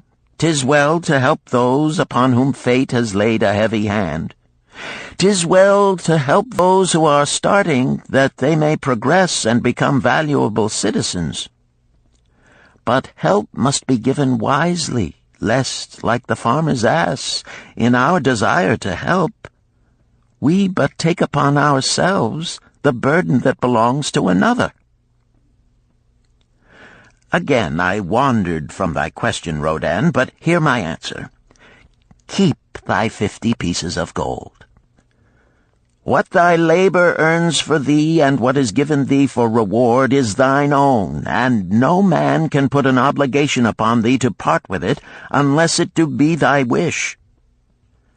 If thee wouldst lend it so that it may earn thee more gold, then lend with caution and in many places. I like not idle gold, even less I like too much of risk. How many years hast thou labored as a spear-maker? Fully 3. How much besides the king's gift hast saved? 3 gold pieces. Each year that thou hast labored, thou hast denied thyself good things to save from thine earnings 1 piece of gold? 'Tis as you say. Then mightest save in 50 years of labor 50 pieces of gold by thy self-denial? A lifetime of labor it would be. Thinkest thou thy sister would wish to jeopardize the savings of 50 years of labor over the bronze melting pot, that her husband might experiment on being a merchant? Not if I spoke in your words. Then go to her and say, 3 years I have labored each day except fast days, from morning until night, and I have denied myself many things that my heart craved. For each year of labor and self-denial, I have to show 1 piece of gold. Thou art my favored sister, and I wish that thy husband may engage in business in which he will prosper greatly. If he will submit to me a plan that seems wise and possible to my friend Mathon, then will I gladly lend to him my savings of an entire year, that he may have an opportunity to prove that he can succeed. Do that, I say, and if he has within him the soul to succeed, he can prove it. If he fails, he will not owe thee more than he can hope some day to repay. I am a gold lender because I own more gold than I can use in my own trade. I desire my surplus gold to labor for others and thereby earn more gold. I do not wish to take risk of losing my gold, for I have labored much and denied myself much to secure it. Therefore I will no longer lend any of it where I am not confident that it is safe and will be returned to me. Neither will I lend it where I am not convinced that its earnings will be promptly paid to me. I have told to thee, Rodan, a few of the secrets of my token chest. From them you may understand the weakness of men and their eagerness to borrow that which they have no certain means to repay. From this you can see how often their high hopes of the great earnings they could make if they but had gold are but false hopes they have not the ability or training to fulfill. Thou, Rodan, now have gold which thou shouldst put to earning more gold for thee. Thou art about to become, even as I, a gold lender. If thou dost safely preserve thy treasure, it will produce liberal earnings for thee, and be a rich source of pleasure and profit during all thy days. But if thou dost let it escape from thee, it will be a source of constant sorrow and regret as long as thy memory doth last. What desirest thou most of this gold in thy wallet? To keep it safe. Wisely spoken, replied Mathon approvingly. Thy first desire is for safety. Thinkest thou that in the custody of thy sister's husband it would be truly safe from possible loss? I fear not, for he is not wise in guarding gold. Then be not swayed by foolish sentiments of obligation to trust thy treasure to any person. If thou wouldst help thy family or thy friends, find other ways than risking the loss of thy treasure. Forget not that gold slippeth away in unexpected ways from those unskilled in guarding it. As well waste thy treasure in extravagance as let others lose it for thee. What next after safety dost desire of this treasure of thine? That it earn more gold. Again thou speakest with wisdom. It should be made to earn and grow larger. Gold wisely lent may even double itself with its earnings before a man like you groweth old. If you risk losing it, you risk losing all that it would earn as well. Therefore, be not swayed by the fantastic plans of impractical men who think they see ways to force thy gold to make earnings unusually large. Such plans are the creations of dreamers unskilled in the safe and dependable laws of trade. Be conservative in what thou expectest to earn, that thou mayest keep and enjoy thy treasure. To hire it out with a promise of usurious returns is to invite loss. Seek to associate thyself with men and enterprises whose success is established, that thy treasure may earn liberally under their skillful use and be guarded safely by their wisdom and experience. Thus mayest thou avoid the misfortunes that follow most of the sons of men to whom the gods see fit to entrust gold. When Rodan would thank him for his wise advice, he would not listen, saying, "The king's gift shall teach thee much wisdom. If wouldst keep thy 50 pieces of gold, thou must be discreet indeed. Many uses will tempt thee. Much advice will be spoken to thee. Numerous opportunities to make large profits will be offered thee. The stories from my token box should warn thee, before thou let any piece of gold leave thy pouch, to be sure that thou hast a safe way to pull it back again. Should my further advice appeal to thee, return again. It is gladly given. Ere thou goest, read this which I have carved beneath the lid of my token box. It applies equally to the borrower and the lender." Better a little caution than a great regret.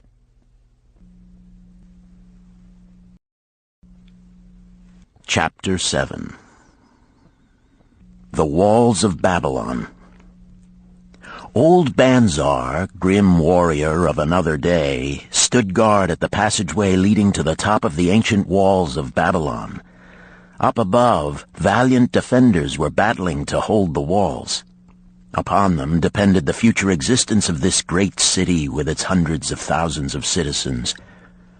Over the walls came the roar of the attacking armies, the yelling of many men, the trampling of thousands of horses, the deafening boom of the battering rams pounding the bronzed gates.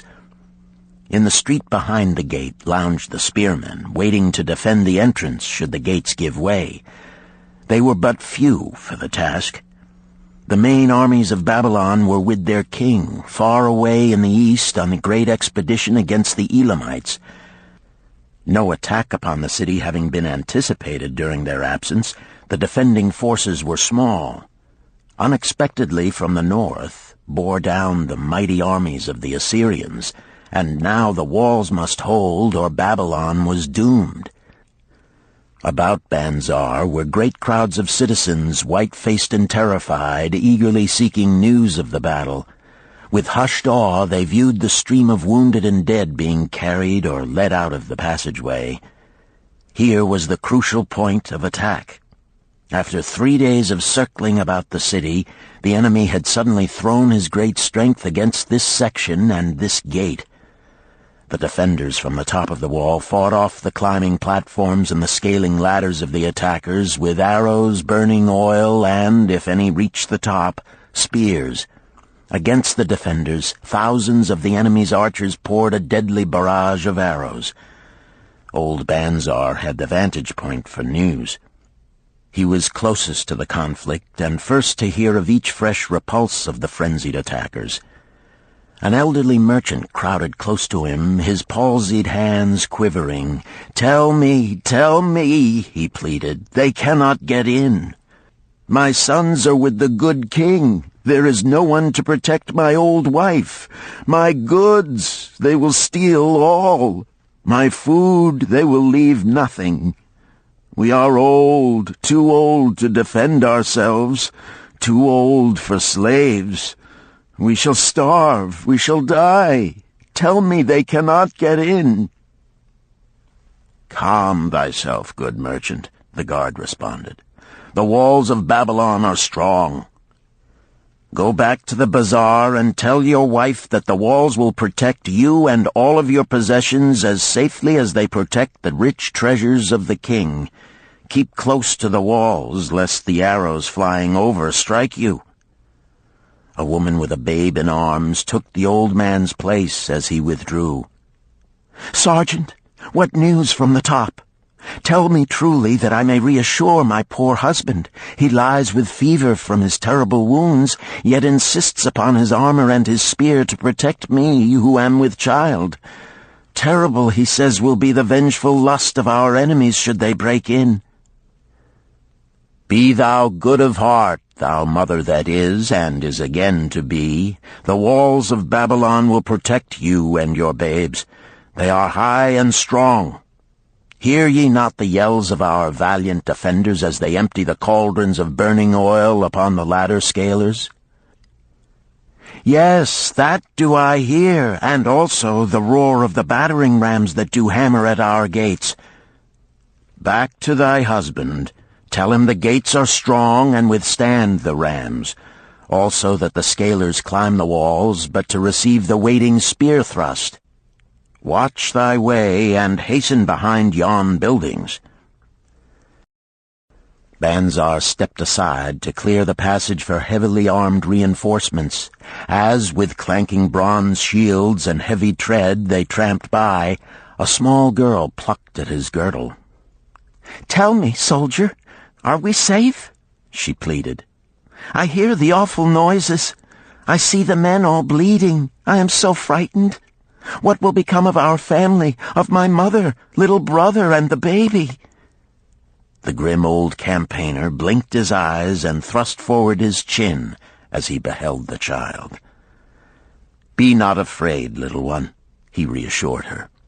"The walls of Babylon will protect you and mother and little brother and the baby. It was for the safety of such as you that the good Queen Semiramis built them over 100 years ago. Never have they been broken through. Go back and tell your mother and little brother and the baby that the walls of Babylon will protect them and they need have no fear." Day after day, old Banzar stood at his post and watched the reinforcements file up the passageway, there to stay and fight until, wounded or dead, they came down once more.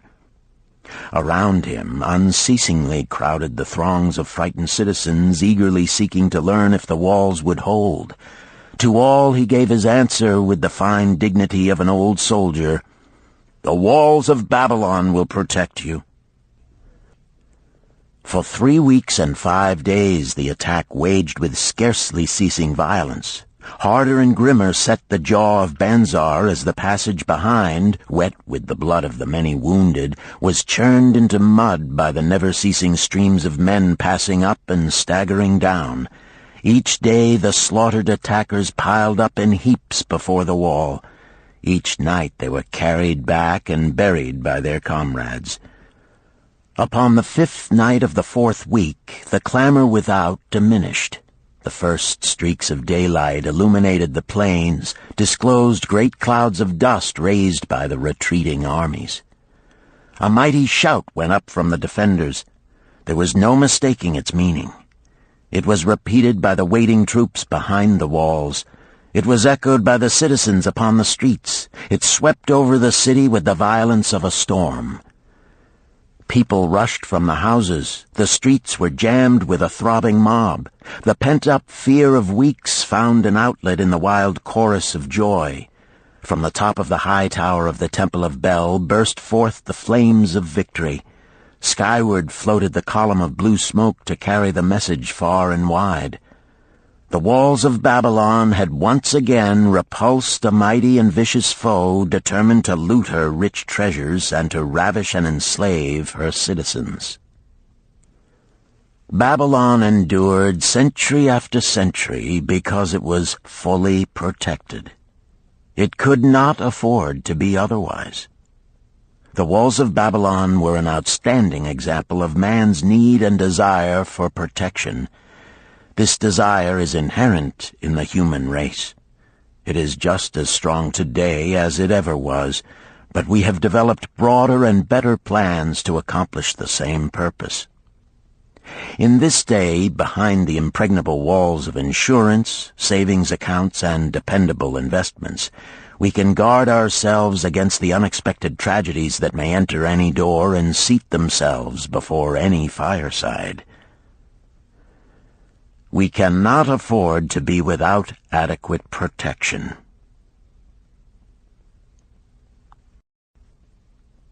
Chapter 8. The Camel Trader of Babylon. The hungrier one becomes, the clearer one's mind works. Also, the more sensitive one becomes to the odors of food. Tarkad, the son of Azure, certainly thought so.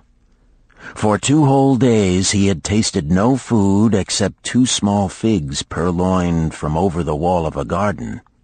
Not another could he grab before the angry woman rushed forth and chased him down the street. Her shrill cries were still ringing in his ears as he walked through the marketplace. They helped him to restrain his restless fingers from snatching the tempting fruits from the baskets of the market women. Never before had he realized how much food was brought to the markets of Babylon and how good it smelled.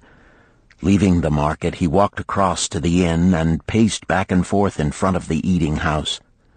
Perhaps here he might meet someone he knew, someone from whom he could borrow a copper that would gain him a smile from the unfriendly keeper of the inn and, with it, a liberal helping.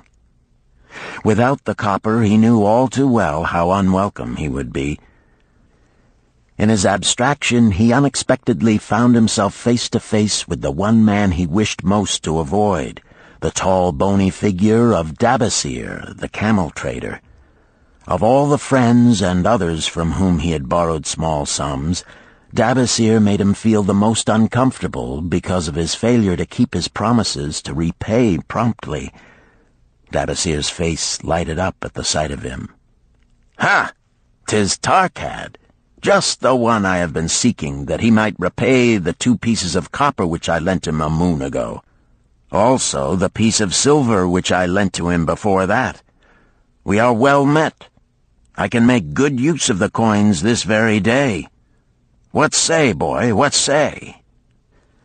Tarkad stuttered, and his face flushed. He had naught in his empty stomach to nerve him to argue with the outspoken Dabasir. "I am sorry, very sorry," he mumbled weakly. "But this day I have neither the copper nor the silver with which I could repay." "Then get it," Dabasir insisted. "Surely thou canst get hold of a few coppers and a piece of silver to repay the generosity of an old friend of thy father, who aided thee whence thou wast in need." "'Tis because ill fortune does pursue me that I cannot pay." "Ill fortune? Wouldst blame the gods for thine own weakness? Ill fortune pursues every man who thinks more of borrowing than of repaying.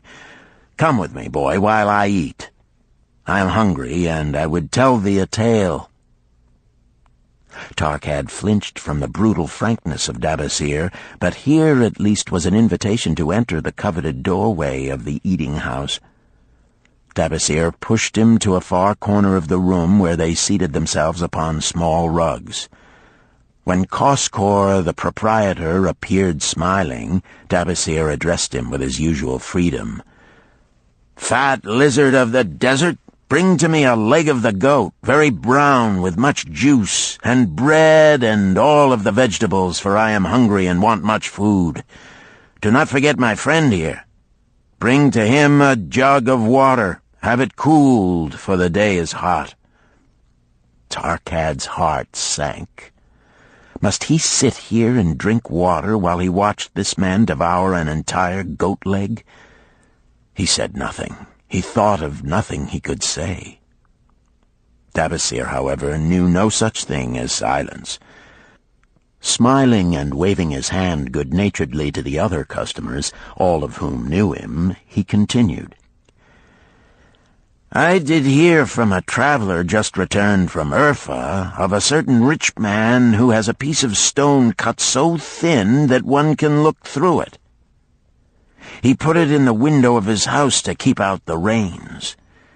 It is yellow, so this traveler does relate, and he was permitted to look through it, and all the outside world looks strange and not like it really is. What say you to that, Tarkad? Thinkest all the world could look to a man a different color from what it is?" "I dare say," responded the youth, much more interested in the fat leg of goat placed before Dabasir. "Well, I know it to be true, for I, myself, have seen the world all of a different color from what it really is, and the tale I am about to tell relates how I came to see it in its right color once more." "Dabasir will tell a tale," whispered a neighboring diner to his neighbor, and dragged his rug close. Other diners brought their food and crowded in a semicircle. They crunched noisily in the ears of Tarkad and brushed him with their meaty bones. He alone was without food. Dabasir did not offer to share with him, nor even motion him to a small corner of the hard bread that was broken off and had fallen from the platter to the floor. "The tale that I am about to tell," began Dabasir, pausing to bite a goodly chunk from the goat leg, "relates to my early life and how I came to be a camel trader. Didst anyone know that I once was a slave in Syria?"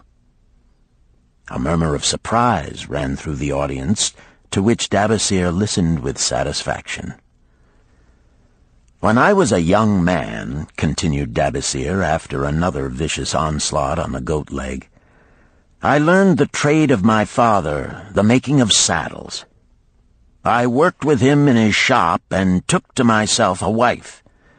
Being young and not greatly skilled, I could earn but little, just enough to support my excellent wife in a modest way.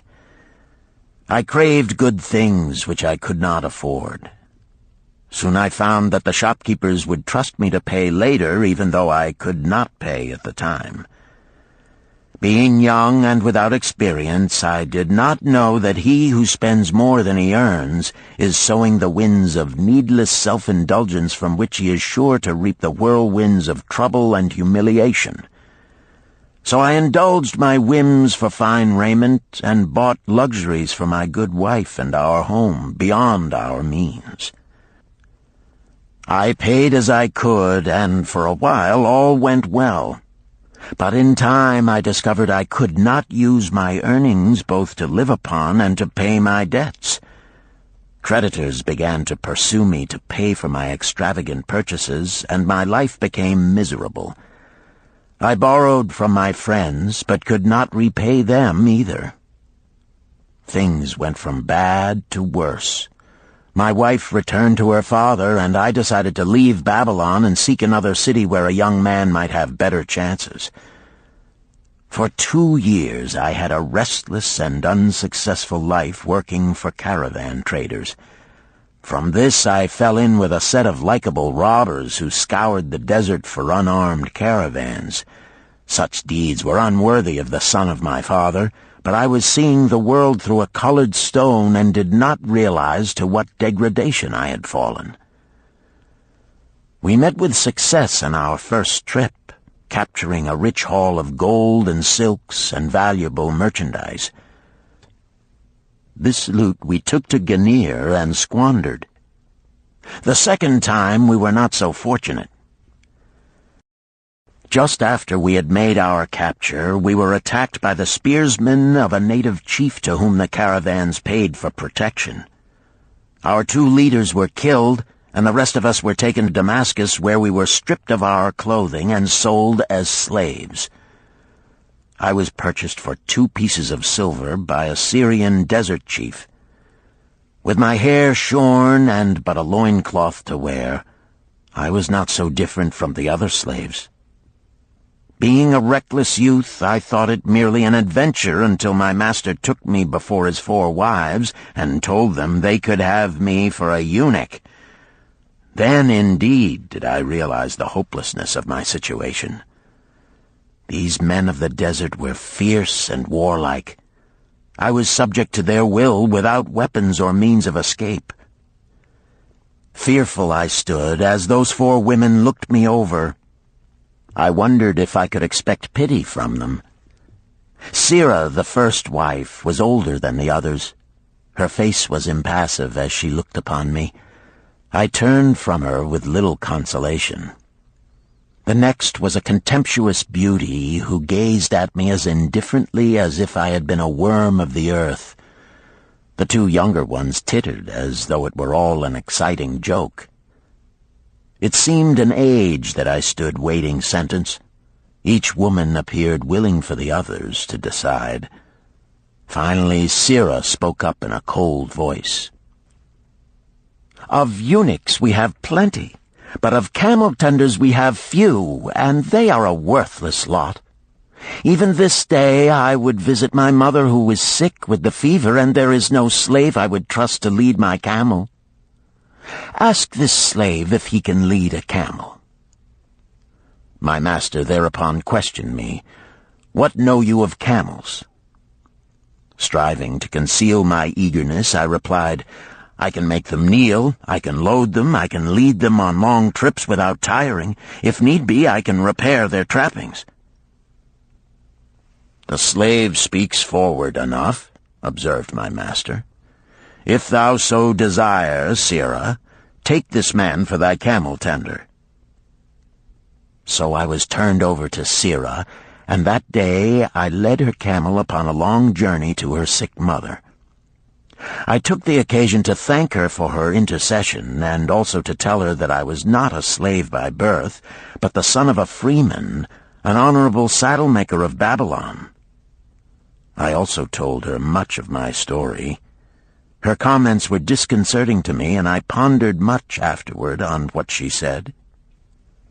How can you call yourself a free man when your weakness has brought you to this? If a man has in himself the soul of a slave, will he not become one, no matter what his birth, even as water seeks its level? If a man has within him the soul of a free man, will he not become respected and honored in his own city in spite of his misfortune? For over a year I was a slave and lived with the slaves, but I could not become as one of them. One day Sira asked me, "In the eventime, when the other slaves can mingle and enjoy the society of each other, why dost thou sit in thy tent alone?" To which I responded, "I am pondering what you have said to me. I wonder if I have the soul of a slave. I cannot join them, so I must sit apart." "I, too, must sit apart," she confided. "My dowry was large, and my lord married me because of it. Yet he does not desire me. What every woman longs for is to be desired. Because of this, and because I am barren and have neither son nor daughter, must I sit apart. Were I a man, I would rather die than be such a slave, but the conventions of our tribe make slaves of women." "What think thou of me by this time?" I asked her suddenly. "Have I the soul of a man, or have I the soul of a slave?" "Have you a desire to repay the just debts you owe in Babylon?" she parried. "Yes, I have the desire, but I see no way." "If thou contentedly let the years slip by and make no effort to repay, then thou hast but the contemptible soul of a slave. No man is otherwise who cannot respect himself, and no man can respect himself who does not repay honest debts." "But what can I do who am a slave in Syria?" "Stay a slave in Syria, thou weakling." "I am not a weakling," I denied hotly. "Then prove it." "How?" "Does not thy great king fight his enemies in every way he can and with every force he has? Thy debts are thy enemies. They ran thee out of Babylon. You left them alone, and they grew too strong for thee. Hadst fought them as a man, thou couldst have conquered them and been one honored among the townspeople. But thou had not the soul to fight them, and behold, thy pride hast gone down until thou art a slave in Syria." Much I thought over her unkind accusations, and many defensive phrases I worded to prove myself not a slave at heart. But I was not to have the chance to use them. 3 days later, the maid of Sira took me to her mistress. "My mother is again very sick," she said. "Saddle the 2 best camels in my husband's herd. Tie on waterskins and saddlebags for a long journey. The maid will give thee food at the kitchen tent." I packed the camels, wondering much at the quantity of provisions the maid provided, for the mother dwelt less than a day's journey away. The maid rode the rear camel which followed, and I led the camel of my mistress. When we reached her mother's house, it was just dark. Sira dismissed the maid and said to me, "Dabasir, hast thou the soul of a free man, or the soul of a slave?" "The soul of a free man," I insisted. "Now is thy chance to prove it. Thy master hath imbibed deeply, and his chiefs are in a stupor. Take then these camels and make thy escape. Here in this bag is raiment of thy master's to disguise thee. I will say thou stole the camels and ran away while I visited my sick mother."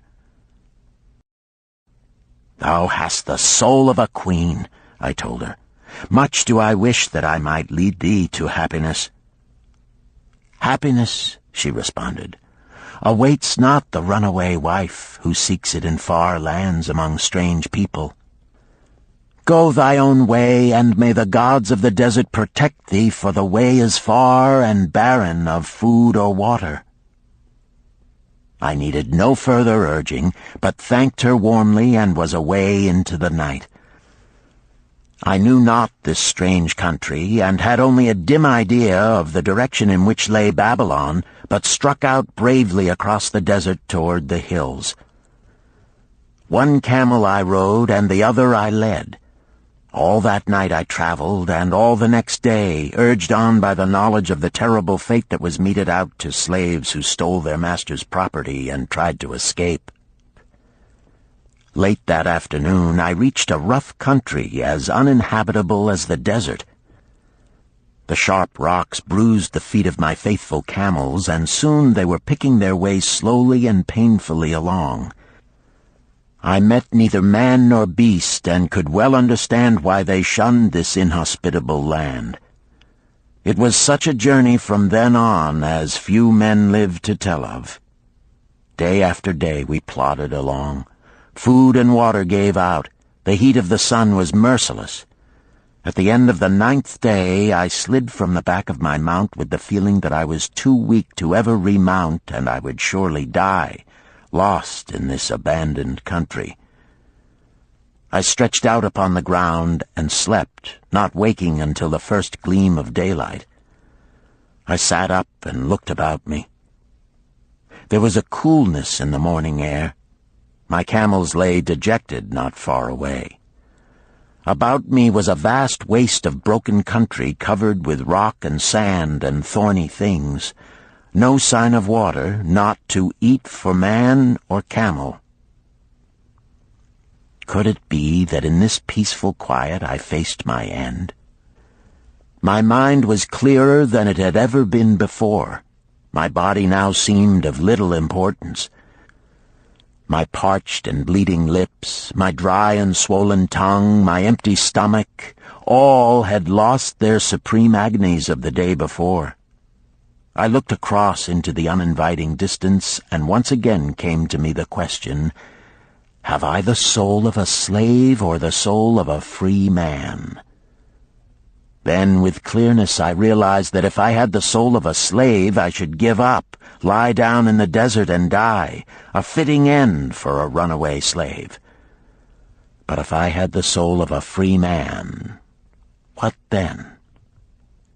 Surely I would force my way back to Babylon, repay the people who had trusted me, bring happiness to my wife who truly loved me, and bring peace and contentment to my parents.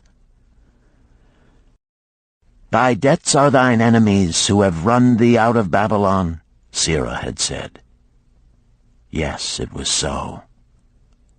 Why had I refused to stand my ground like a man? Why had I permitted my wife to go back to her father? Then a strange thing happened. All the world seemed to be of a different color, as though I had been looking at it through a colored stone which had suddenly been removed. At last I saw the true values in life. Die in the desert, not I. With a new vision I saw the things that I must do. First, I would go back to Babylon and face every man to whom I owed an unpaid debt.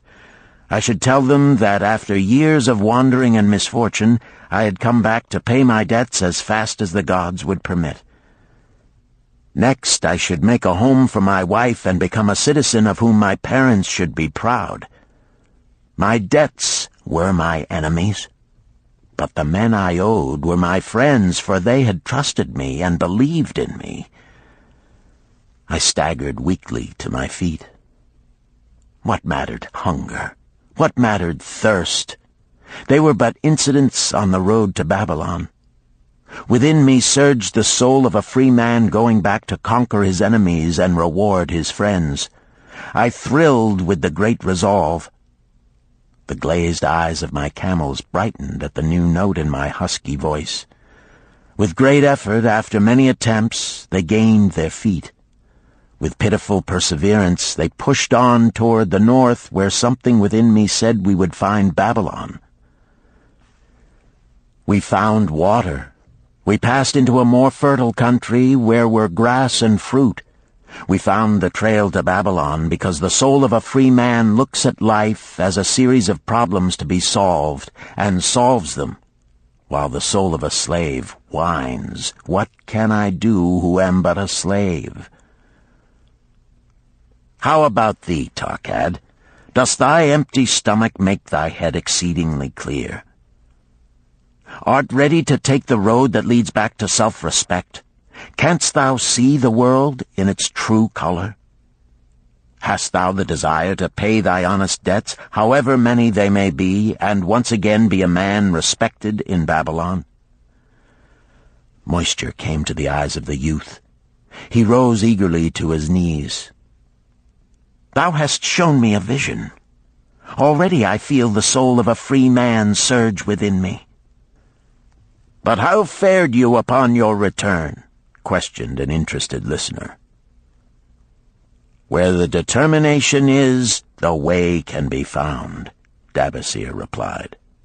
I now had the determination, so I set out to find a way.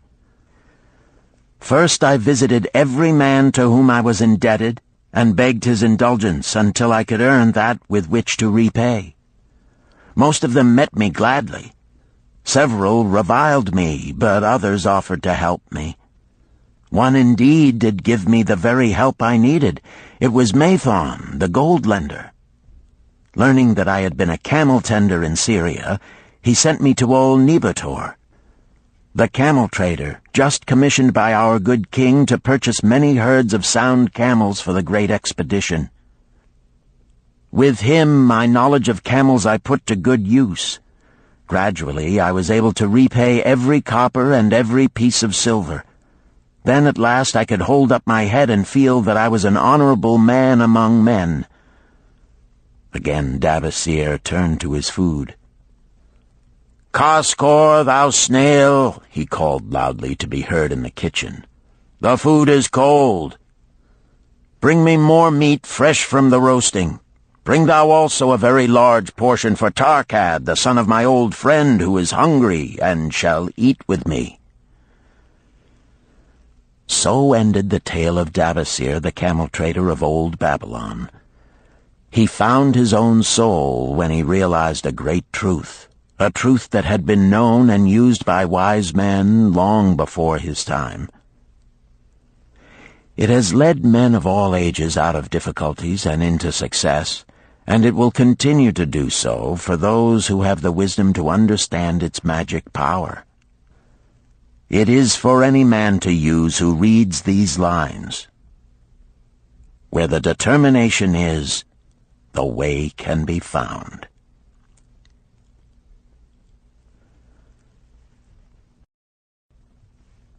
Chapter 9. The Clay Tablets from Babylon. St. Swithin's College, Nottingham University, Newark-on-Trent, Nottingham. October 21st, 1934. Professor Franklin Caldwell, care of British Scientific Expedition, Hilla, Mesopotamia. My dear Professor, the 5 clay tablets from your recent excavation in the ruins of Babylon arrived on the same boat with your letter. I have been fascinated no end and have spent many pleasant hours translating their inscriptions. I should have answered your letter at once, but delayed until I could complete the translations which are attached. The tablets arrived without damage thanks to your careful use of preservatives and excellent packing. You will be as astonished as we in the laboratory at the story they relate. One expects the dim and distant past to speak of romance and adventure. Arabian Nights sort of things, you know. When instead it discloses the problem of a person named Dabasir to pay off his debts, one realizes that conditions upon this old world have not changed as much in 5,000 years as one might expect. It's odd, you know, but these old inscriptions rather rag me, as the students say. Being a college professor, I am supposed to be a thinking human being possessing a working knowledge of most subjects. Yet here comes this old chap out of the dust-covered ruins of Babylon to offer a way I had never heard of to pay off my debts, and at the same time acquire gold to jingle in my wallet. Pleasant thought, I say, and interesting to prove whether it will work as well nowadays as it did in old Babylon. Mrs. Shrewsbury and myself are planning to try out his plan upon our own affairs, which could be much improved. Wishing you the best of luck in your worthy undertaking, and waiting eagerly another opportunity to assist, I am, yours sincerely, Alfred H. Shrewsbury, Department of Archaeology. Tablet 1. Now, when the moon becometh full, I, Davasir, who am but recently returned from slavery in Syria, with the determination to pay my many just debts and become a man of means worthy of respect in my native city of Babylon, do here engrave upon the clay a permanent record of my affairs to guide and assist me in carrying through my high desires. Under the wise advice of my good friend Mathon, the gold lender, I am determined to follow an exact plan that he doth say will lead any honorable man out of debt into means and self-respect. This plan includeth 3 purposes which are my hope and desire. First, the plan doth provide for my future prosperity. Therefore 1/10 of all I earn shall be set aside as my own to keep. For Mathon speaketh wisely when he saith, That man who keepeth in his purse both gold and silver that he need not spend is good to his family and loyal to his king. The man who hath but a few coppers in his purse is indifferent to his family and indifferent to his king. But the man who hath naught in his purse is unkind to his family and disloyal to his king, for his own heart is bitter. Therefore the man who wisheth to achieve must have coin that he may keep to jingle in his purse, that he have in his heart love for his family and loyalty to his king.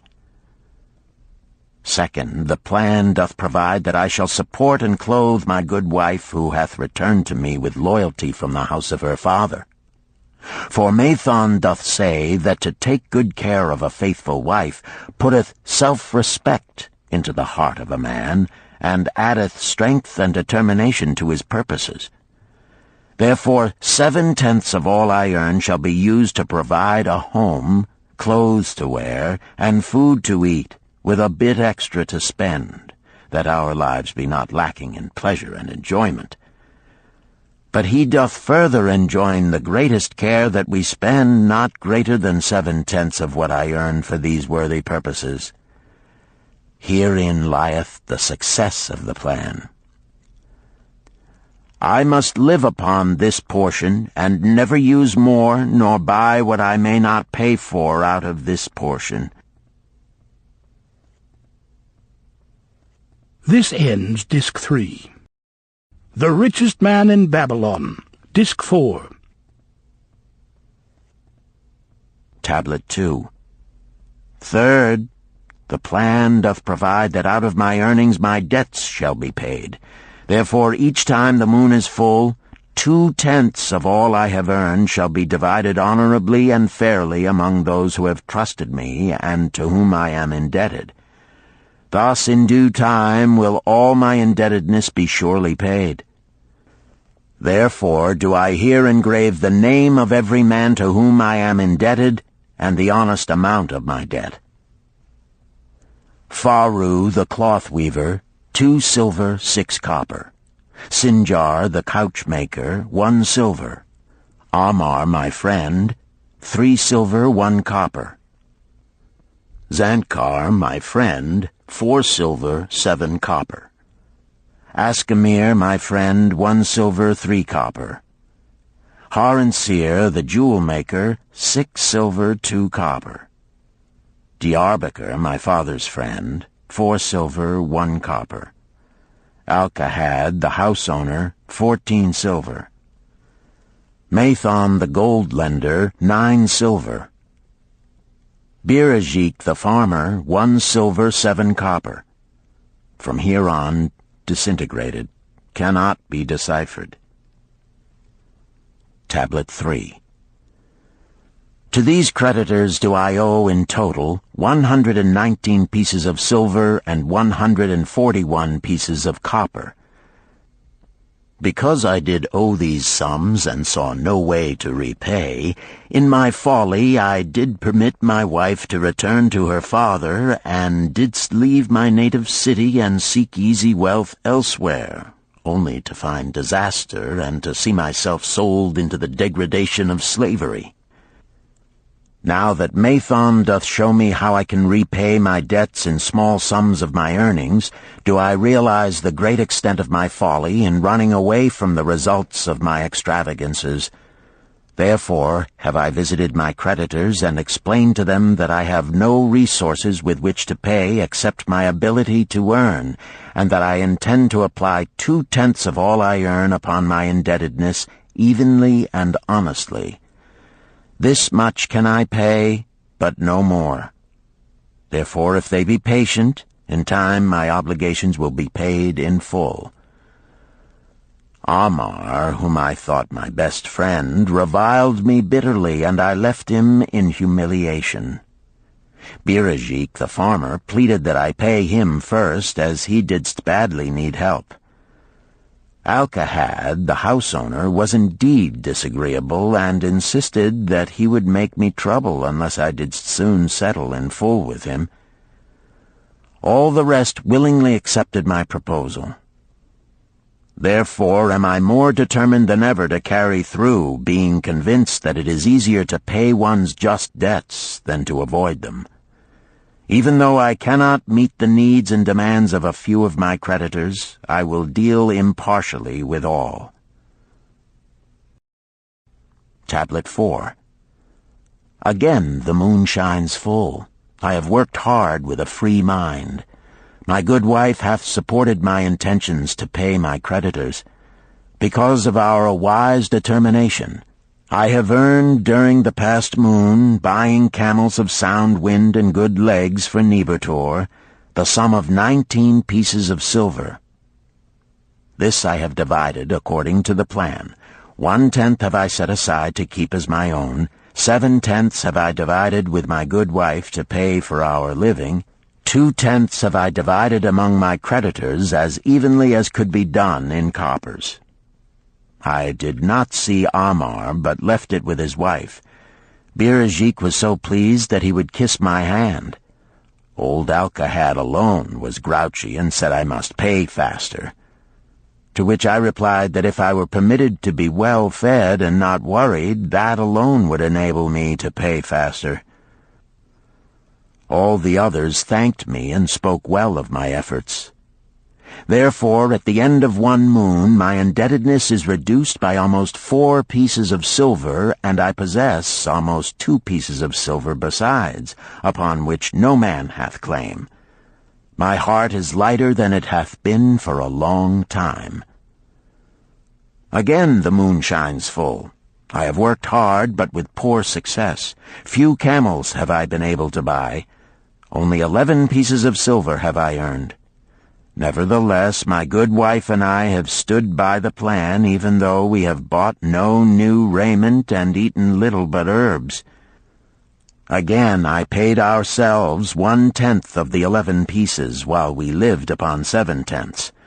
I was surprised when Amar commended my payment, even though small. So did Birajik. Alcahad flew into a rage, but when told to give back his portion if he did not wish it, he became reconciled. The others, as before, were content. Again the moon shines full, and I am greatly rejoiced. I intercepted a fine herd of camels and bought many sound ones, therefore my earnings were 42 pieces of silver. This moon my wife and myself have bought much-needed sandals and raiment. Also we have dined well on meat and fowl.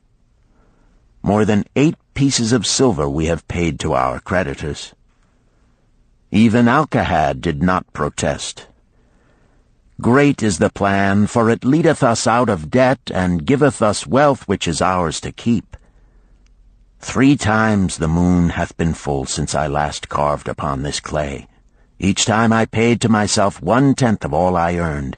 Each time my good wife and I have lived upon 7/10, even though at times it was difficult. Each time have I paid to my creditors 2/10. In my purse I now have 21 pieces of silver that are mine. It maketh my head to stand straight upon my shoulders, and maketh me proud to walk among my friends. My wife keepeth well our home, and is becomingly gowned. We are happy to live together. The plan is of untold value. Hath it not made an honorable man of an ex-slave? Tablet 5. Again the moon shines full, and I remember that it is long since I carved upon the clay. 12 moons in truth have come and gone. But this day I will not neglect my record, because upon this day I have paid the last of my debts. This is the day upon which my good wife and my thankful self celebrate with great feasting that our determination hath been achieved. Many things occurred upon my final visit to my creditors that I shall long remember. Amar begged my forgiveness for his unkind words, and said that I was one of all others he most desired for a friend. Old Alcahad is not so bad after all, for he said, "Thou wert once a piece of soft clay to be pressed and molded by any hand that touched thee. But now thou art a piece of bronze capable of holding an edge. If thou needst silver or gold at any time, come to me." Nor is he the only one who holdeth me in high regard. Many others speak deferentially to me. My good wife looketh upon me with a light in her eyes that doth make a man have confidence in himself. Yet it is the plan that hath made my success. It hath enabled me to pay all my debts, and to jingle both gold and silver in my purse. I do commend it to all who wish to get ahead. For truly, if it will enable an ex-slave to pay his debts and have gold in his purse, will it not aid any man to find independence? Nor am I, myself, finished with it, for I am convinced that if I follow it further, it will make me rich among men. St. Swithin's College, Nottingham University, Newark-on-Trent, Nottingham, November 7th, 1936. Professor Franklin Caldwell, care of British Scientific Expedition, Hilla, Mesopotamia. My dear Professor, if in your further digging into those ruins of Babylon you encounter the ghost of a former resident, an old camel trader named Dabasir, do me a favor. Tell him that his scribbling upon those clay tablets so long ago has earned for him the lifelong gratitude of a couple of college folks back here in England. You will possibly remember my writing a year ago that Mrs. Shrewsbury and myself intended to try his plan for getting out of debt and at the same time having gold to jingle. You may have guessed, even though we tried to keep it from our friends, our desperate straits. We were frightfully humiliated for years by a lot of old debts, and worried sick for fear some of the tradespeople might start a scandal that would force me out of the college. We paid and paid, every shilling we could squeeze out of income, but it was hardly enough to hold things even. Besides, we were forced to do all our buying where we could get further credit regardless of higher costs. It developed into one of those vicious circles that grow worse instead of better. Our struggles were getting hopeless. We could not move to less costly rooms because we owed the landlord. There did not appear to be anything we could do to improve our situation. Then here comes your acquaintance, the old camel trader from Babylon, with a plan to do just what we wished to accomplish. He jolly well stirred us up to follow his system. We made a list of all our debts, and I took it around and showed it to every one we owed. I explained how it was simply impossible for me to ever repay them the way things were going along. They could readily see this themselves from the figures. Then I explained that the only way I saw to pay in full was to set aside 20% of my income each month to be divided pro rata, which would pay them in full in a little over 2 years. That in the meantime we would go on a cash basis and give them the further benefit of our cash purchases. They were really quite decent. Our greengrocer, a wise old chap, put it in a way that helped to bring around the rest. If you pay for all you buy and then pay some on what you owe, that is better than you have done, for you ain't paid down the account none in 3 years. Finally, I secured all their names to an agreement binding them not to molest us as long as the 20% of income was paid regularly. Then we began scheming on how to live upon 70%. We were determined to keep that extra 10% to jingle. The thought of silver and possibly gold was most alluring. It was like having an adventure to make the change. We enjoyed figuring this way and that to live comfortably upon that remaining 70%. We started with rent and managed to secure a fair reduction.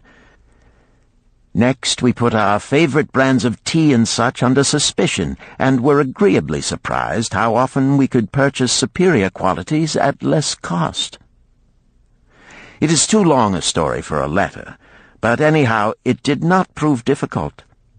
We managed, and right cheerfully at that. What a relief it proved to have our affairs in such a shape we were no longer persecuted by past due accounts. I must not neglect, however, to tell you about that extra 10% we were supposed to jingle. Well, we did jingle it for some time. Now, don't laugh too soon. You see, that is the sporty part. It is the real fun to start accumulating money that you do not want to spend. There is more pleasure in running up such a surplus than there could be in spending it. After we had jingled to our heart's content, we found a more profitable use for it. We took up an investment upon which we could pay that 10% each month. This is proving to be the most satisfying part of our regeneration. It is the first thing we pay out of my check. There is a most gratifying sense of security to know our investment is growing steadily. By the time my teaching days are over, it should be a snug sum, large enough so the income will take care of us from then on. All this out of my same old check. Difficult to believe, yet absolutely true. All our debts being gradually paid, and at the same time our investment increasing. Besides, we get along financially even better than before. Who would believe there could be such a difference in results between following a financial plan and just drifting along? At the end of the next year, when all our old bills shall have been paid, we will have more to pay upon our investment besides some extra for travel. We are determined never again to permit our living expenses to exceed 70% of our income. Now you can understand why we would like to extend our personal thanks to that old chap whose plan saved us from our hell on earth. He knew. He had been through it all. He wanted others to benefit from his own bitter experiences. That is why he spent tedious hours carving his message upon the clay. He had a real message for fellow sufferers, a message so important that after 5,000 years it has risen out of the ruins of Babylon just as true and just as vital as the day it was buried. Yours sincerely, Alfred H. Shrewsbury, Department of Archaeology. Chapter 10. The Luckiest Man in Babylon. At the head of his caravan proudly rode Sharu-Nada, the merchant prince of Babylon. He liked fine cloth and wore rich and becoming robes. He liked fine animals and sat easily upon his spirited Arabian stallion. To look at him, one would hardly have guessed his advanced years. Certainly they would not have suspected that he was inwardly troubled. The journey from Damascus is long, and the hardships of the desert many. These he minded not. The Arab tribes are fierce and eager to loot rich caravans. These he feared not, for his many fleet-mounted guards were a safe protection. About the youth at his side, whom he was bringing from Damascus, was he disturbed. This was Hayden Gula, the grandson of his partner of other years, Arid Gula, to whom he felt he owed a debt of gratitude which could never be repaid. He would like to do something for this grandson, but the more he considered this, the more difficult it seemed because of the youth himself. Eyeing the young man's rings and earrings, he thought to himself, "He thinks jewels are for men. Still, he has his grandfather's strong face. But his grandfather wore no such gaudy robes. Yet I sought him to come, hoping I might help him get a start for himself and get away from the wreck his father has made of their inheritance." Hayden Gula broke in upon his thoughts. "Why dost thou work so hard, riding always with thy caravan upon its long journeys? Dost thou never take time to enjoy life?" Shahrunada smiled. "To enjoy life?" he repeated. "What wouldst thou do to enjoy life if thou wert Shahrunada?" "If I had wealth equal to thine, I would live like a prince. Never across the hot desert would I ride. I would spend the shekels as fast as they came to my purse. I would wear the richest of robes and the rarest of jewels. That would be a life to my liking, a life worth living." Both men laughed.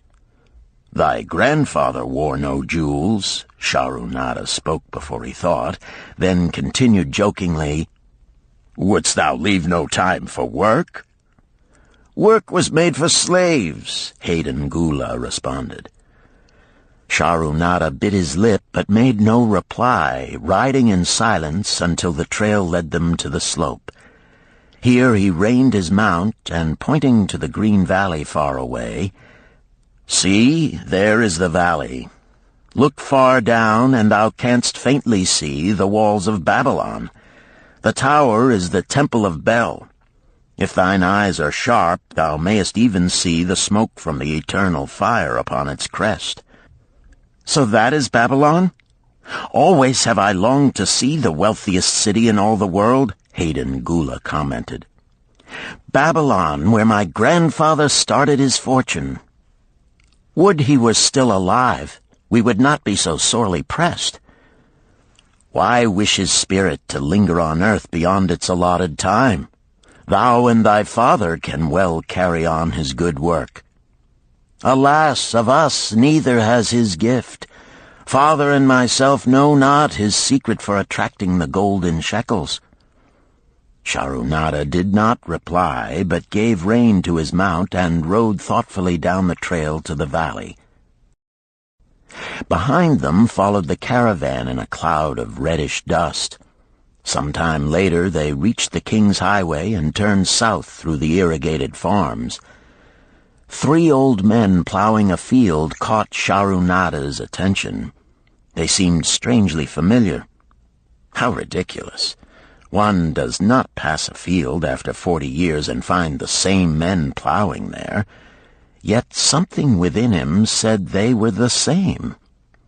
One, with an uncertain grip, held the plow. The others laboriously plodded beside the oxen, ineffectually beating them with their barrel staves to keep them pulling. 40 years ago, he had envied these men. How gladly he would have exchanged places. But what a difference now! With pride he looked back at his trailing caravan, well-chosen camels and donkeys loaded high with valuable goods from Damascus. All this was but one of his possessions. He pointed to the plowers, saying, "Still plowing the same field where they were 40 years ago.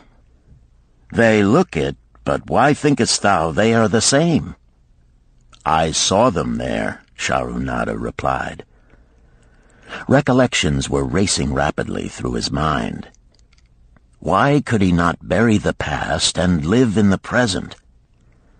Then he saw, as in a picture, the smiling face of Arid Gula.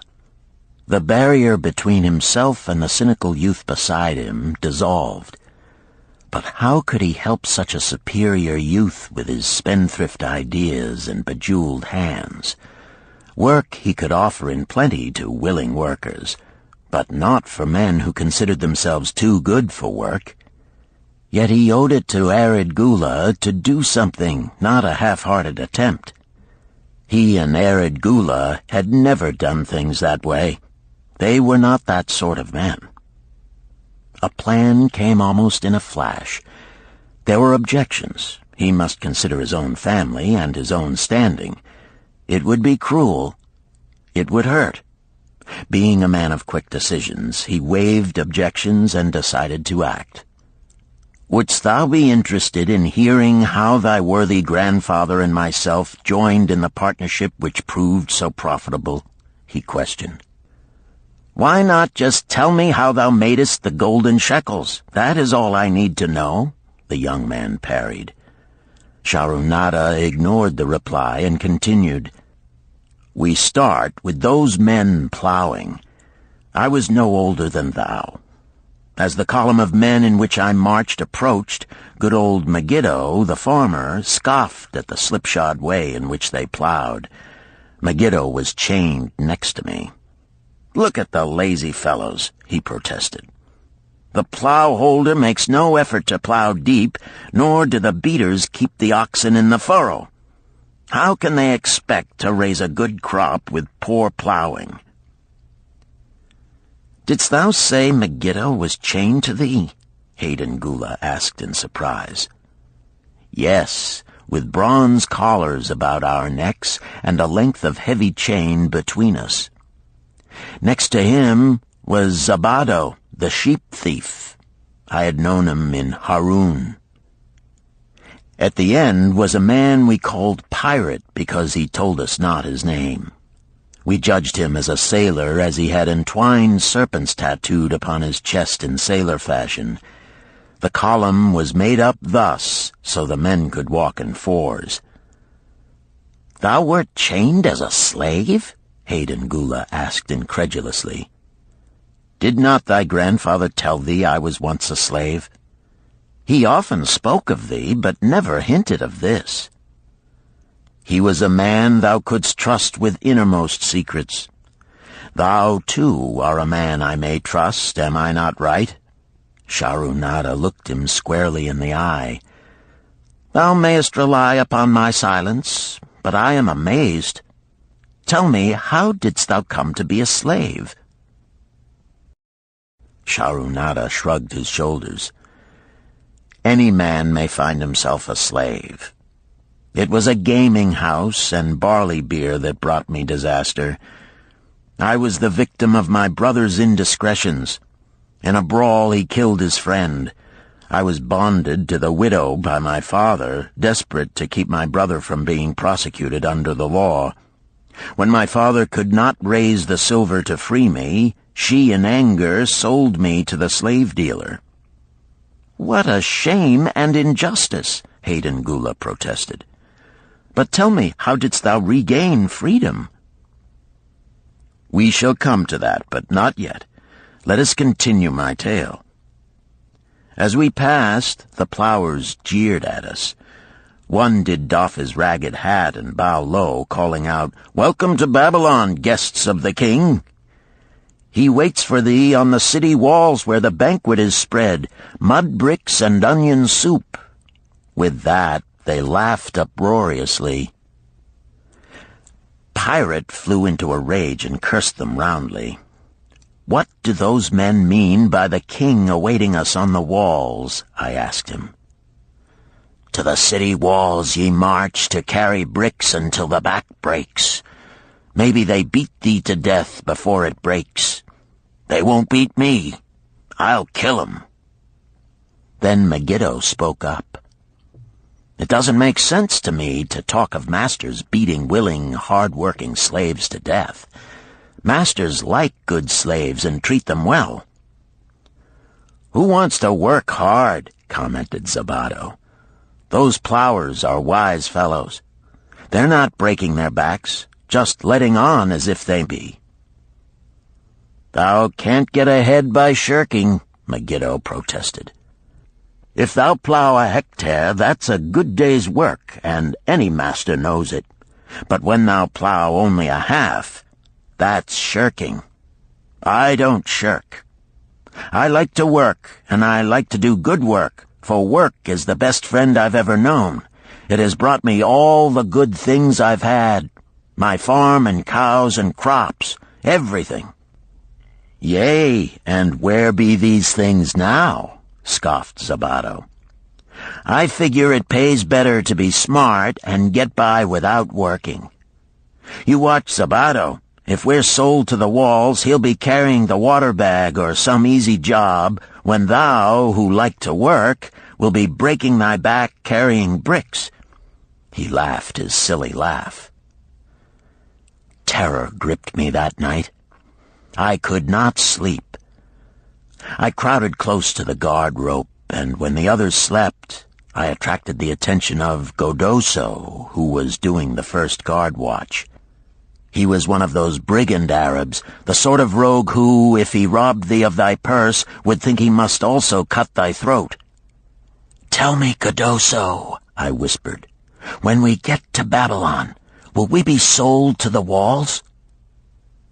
"Why want to know?" he questioned cautiously. "Canst thou not understand?" I pleaded. "I am young. I want to live. I don't want to be worked or beaten to death on the walls. Is there any chance for me to get a good master?" He whispered back, "I tell something. Thou good fellow, give Godoso no trouble. Most times we go first to slave market. Listen now. When buyers come, tell 'em you good worker, like to work hard for good master, make 'em want to buy. You not make 'em buy, next day you carry brick. Mighty hard work." After he walked away, I lay in the warm sand looking up at the stars and thinking about work. What Megiddo had said about it being his best friend made me wonder if it would be my best friend. Certainly it would be if it helped me out of this. When Megiddo awoke, I whispered my good news to him. It was our one ray of hope as we marched toward Babylon. Late in the afternoon, we approached the walls and could see the lines of men, like black ants, climbing up and down the steep diagonal paths. As we drew closer, we were amazed at the thousands of men working. Some were digging in the moat, others mixed the dirt into mud bricks. The greatest number were carrying the bricks in large baskets up those steep trails to the masons. Overseers cursed the laggards and cracked bullock whips over the backs of those who failed to keep in line. Poor, worn-out fellows were seen to stagger and fall beneath their heavy baskets, unable to rise again. If the lash failed to bring them to their feet, they were pushed to the side of the paths and left writhing in agony. Soon they would be dragged down to join other craven bodies beside the roadway to await unsanctified graves. As I beheld the ghastly sight, I shuddered.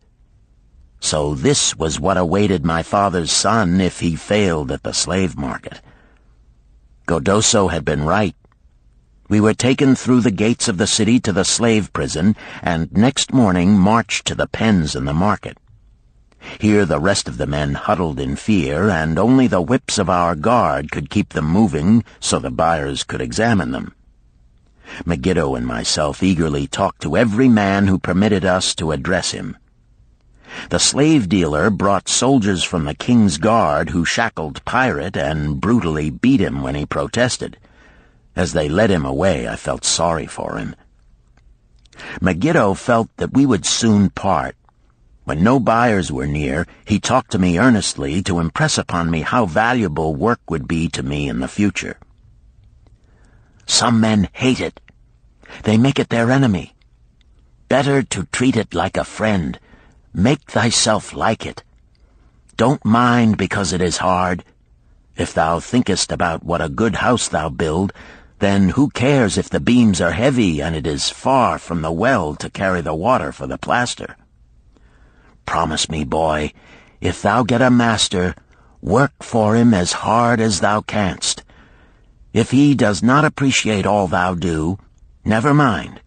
Remember, work well done does good to the man who does it. It makes him a better man. He stopped as a burly farmer came to the enclosure and looked at us critically. Megiddo asked about his farm and crops, soon convincing him that he would be a valuable man.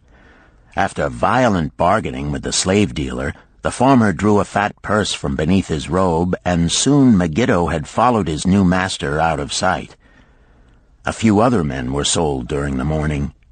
At noon, Godoso confided to me that the dealer was disgusted and would not stay over another night, but would take all who remained at sundown to the king's buyer. I was becoming desperate when a fat, good-natured man walked up to the wall and inquired if there was a baker among us. I approached him, saying, "Why should a good baker like thyself seek another baker of inferior ways? Would it not be easier to teach a willing man like myself thy skilled ways? Look at me. I am young, strong, and like to work. Give me a chance, and I will do my best to earn gold and silver for thy purse." He was impressed by my willingness and began bargaining with the dealer, who had never noticed me since he had bought me, but now waxed eloquent on my abilities, good health, and good disposition. I felt like a fat ox being sold to a butcher. At last, much to my joy, the deal was closed. I followed my new master away, thinking I was the luckiest man in Babylon. My new home was much to my liking. Nananeid, my master, taught me how to grind the barley in the stone bowl that stood in the courtyard, how to build the fire in the oven, and then how to grind very fine the sesame flour for the honey cakes. I had a couch in the shed where his grain was stored. The old slave housekeeper, Swasti, fed me well and was pleased at the way I helped her with the heavy tasks. Here was the chance I had longed for to make myself valuable to my master, and, I hoped, to find a way to earn my freedom. I asked Nananeid to show me how to knead the bread and to bake. This he did, much pleased at my willingness. Later, when I could do this well, I asked him to show me how to make the honey cakes, and soon I was doing all the baking. My master was glad to be idle, but Swasti shook her head in disapproval. "No work to do is bad for any man," she declared. I felt it was time for me to think of a way by which I might start to earn coins to buy my freedom. As the baking was finished at noon, I thought Nananeid would approve if I found profitable employment for the afternoons and might share my earnings with me. Then the thought came to me, why not bake more of the honey cakes and peddle them to hungry men upon the streets of the city? I presented my plan to Nananeid this way. "If I can use my afternoons after the baking is finished to earn for thee coins, would it be only fair for thee to share my earnings with me, that I might have money of my own to spend for those things which every man desires and needs?" Fair enough," he admitted. When I told him of my plan to peddle our honey cakes, he was well pleased. "Here is what we will do," he suggested. "Thou sellest them at 2 for a penny, then half of the pennies will be mine to pay for the flour and the honey and the wood to bake them. Of the rest I shall take half, and thou shalt keep half." I was much pleased by this generous offer that I might keep for myself 1/4 of my sales. That night I worked late to make a tray upon which to display them. Nananeid gave me one of his worn robes that I might look well, and Swasti helped me patch it and wash it clean. The next day I baked an extra supply of honey cakes. They looked brown and tempting upon the tray as I went along the street, loudly calling my wares. At first no one seemed interested, and I became discouraged. I kept on, and later in the afternoon, as men became hungry, the cakes began to sell, and soon my tray was empty. Nananeid was well pleased with my success and gladly paid me my share. I was delighted to own pennies. Megiddo had been right when he said a master appreciated good work from his slaves. That night I was so excited over my success I could hardly sleep, and tried to figure how much I could earn in a year and how many years would be required to buy my freedom. As I went forth with my tray of cakes every day, I soon found regular customers. One of these was none other than thy grandfather, Arid Gula. He was a rug merchant and sold to the housewives, going from one end of the city to the other, accompanied by a donkey loaded high with rugs and a black slave to tend it. He would buy 2 cakes for himself and 2 for his slave, always tarrying to talk with me while they ate them. Thy grandfather said something to me one day that I shall always remember. "I like thy cakes, boy. But better still, I like the fine enterprise with which thou offerest them. Such spirit can carry thee far on the road to success." But how canst thou understand, Hayden Gula, what such words of encouragement could mean to a slave boy, lonesome in a great city, struggling with all he had in him to find a way out of his humiliation? As the months went by, I continued to add pennies to my purse. It began to have a comforting weight upon my belt. Work was proving to be my best friend, just as Megiddo had said. I was happy, but Swasti was worried. "Thy master, I fear to have him spend so much time at the gaming houses," she protested. I was overjoyed one day to meet my friend Megiddo upon the street. He was leading 3 donkeys loaded with vegetables to the market. "I am doing mighty well," he said. "My master does appreciate my good work, for now I am a foreman. See, he does trust the marketing to me. And also he is sending for my family. Work is helping me to recover from my great trouble. Someday it will help me to buy my freedom and once more own a farm of my own." Time went on, and Nananeid became more and more anxious for me to return from selling. He would be waiting when I returned, and would eagerly count and divide our money. He would also urge me to seek further markets and increase my sales. Often I went outside the city gates to solicit the overseers of the slaves building the walls. I hated to return to the disagreeable sights, but found the overseers liberal buyers. One day I was surprised to see Zabado waiting in line to fill his basket with bricks. He was gaunt and bent, and his back was covered with welts and sores from the whips of the overseers. I was sorry for him, and handed him a cake which he crushed into his mouth like a hungry animal. Seeing the greedy look in his eyes, I ran before he could grab my tray. "Why dost thou work so hard?" Arid Gula said to me one day. Almost the same question thou asked of me today, dost thou remember? I told him what Megiddo had said about work and how it was proving to be my best friend. I showed him with pride my wallet of pennies and explained how I was saving them to buy my freedom. "When thou art free, what wilt thou do?" he inquired. "Then," I answered, "I intend to become a merchant." At that he confided in me, something I had never suspected. "Thou knowest not that I also am a slave. I am in partnership with my master." "Stop," demanded Hayden Gula. "I will not listen to lies defaming my grandfather. He was no slave." His eyes blazed in anger. Sharunada remained calm.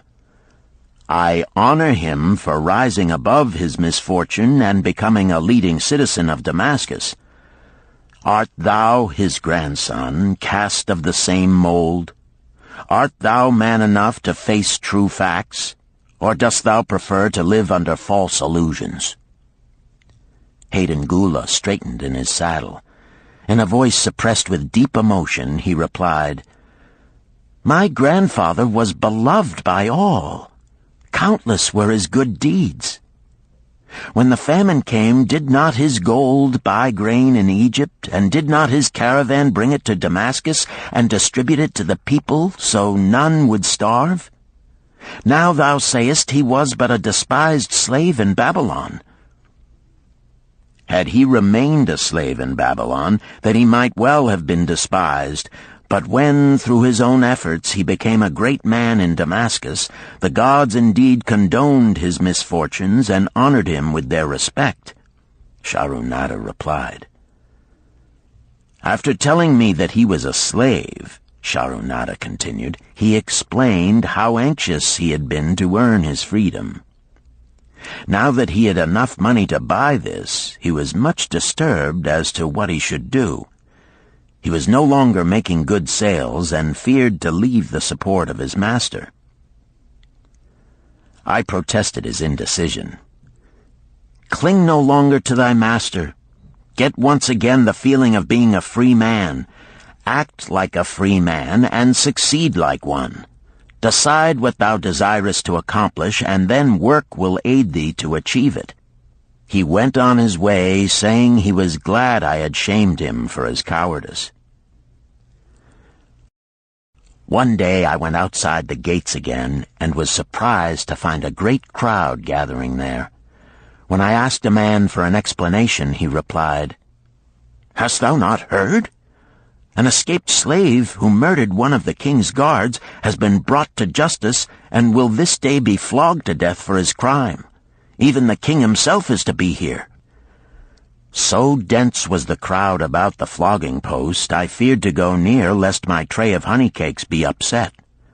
Therefore I climbed up the unfinished wall to see over the heads of the people. I was fortunate in having a view of Nebuchadnezzar himself as he rode by in his golden chariot. Never had I beheld such grandeur, such robes and hangings of gold cloth and velvet.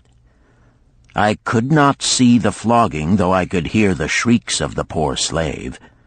I wondered how one so noble as our handsome king could endure to see such suffering, yet when I saw he was laughing and joking with his nobles, I knew he was cruel and understood why such inhuman tasks were demanded of the slaves building the walls. After the slave was dead, his body was hung upon a pole by a rope attached to his leg so all might see. As the crowd began to thin, I went close. On the hairy chest, I saw tattooed 2 entwined serpents. It was Pirate.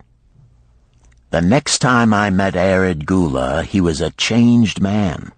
Full of enthusiasm, he greeted me. "Behold, the slave thou knewest is now a free man. There was magic in thy words. Already my sales and my profits are increasing. My wife is overjoyed.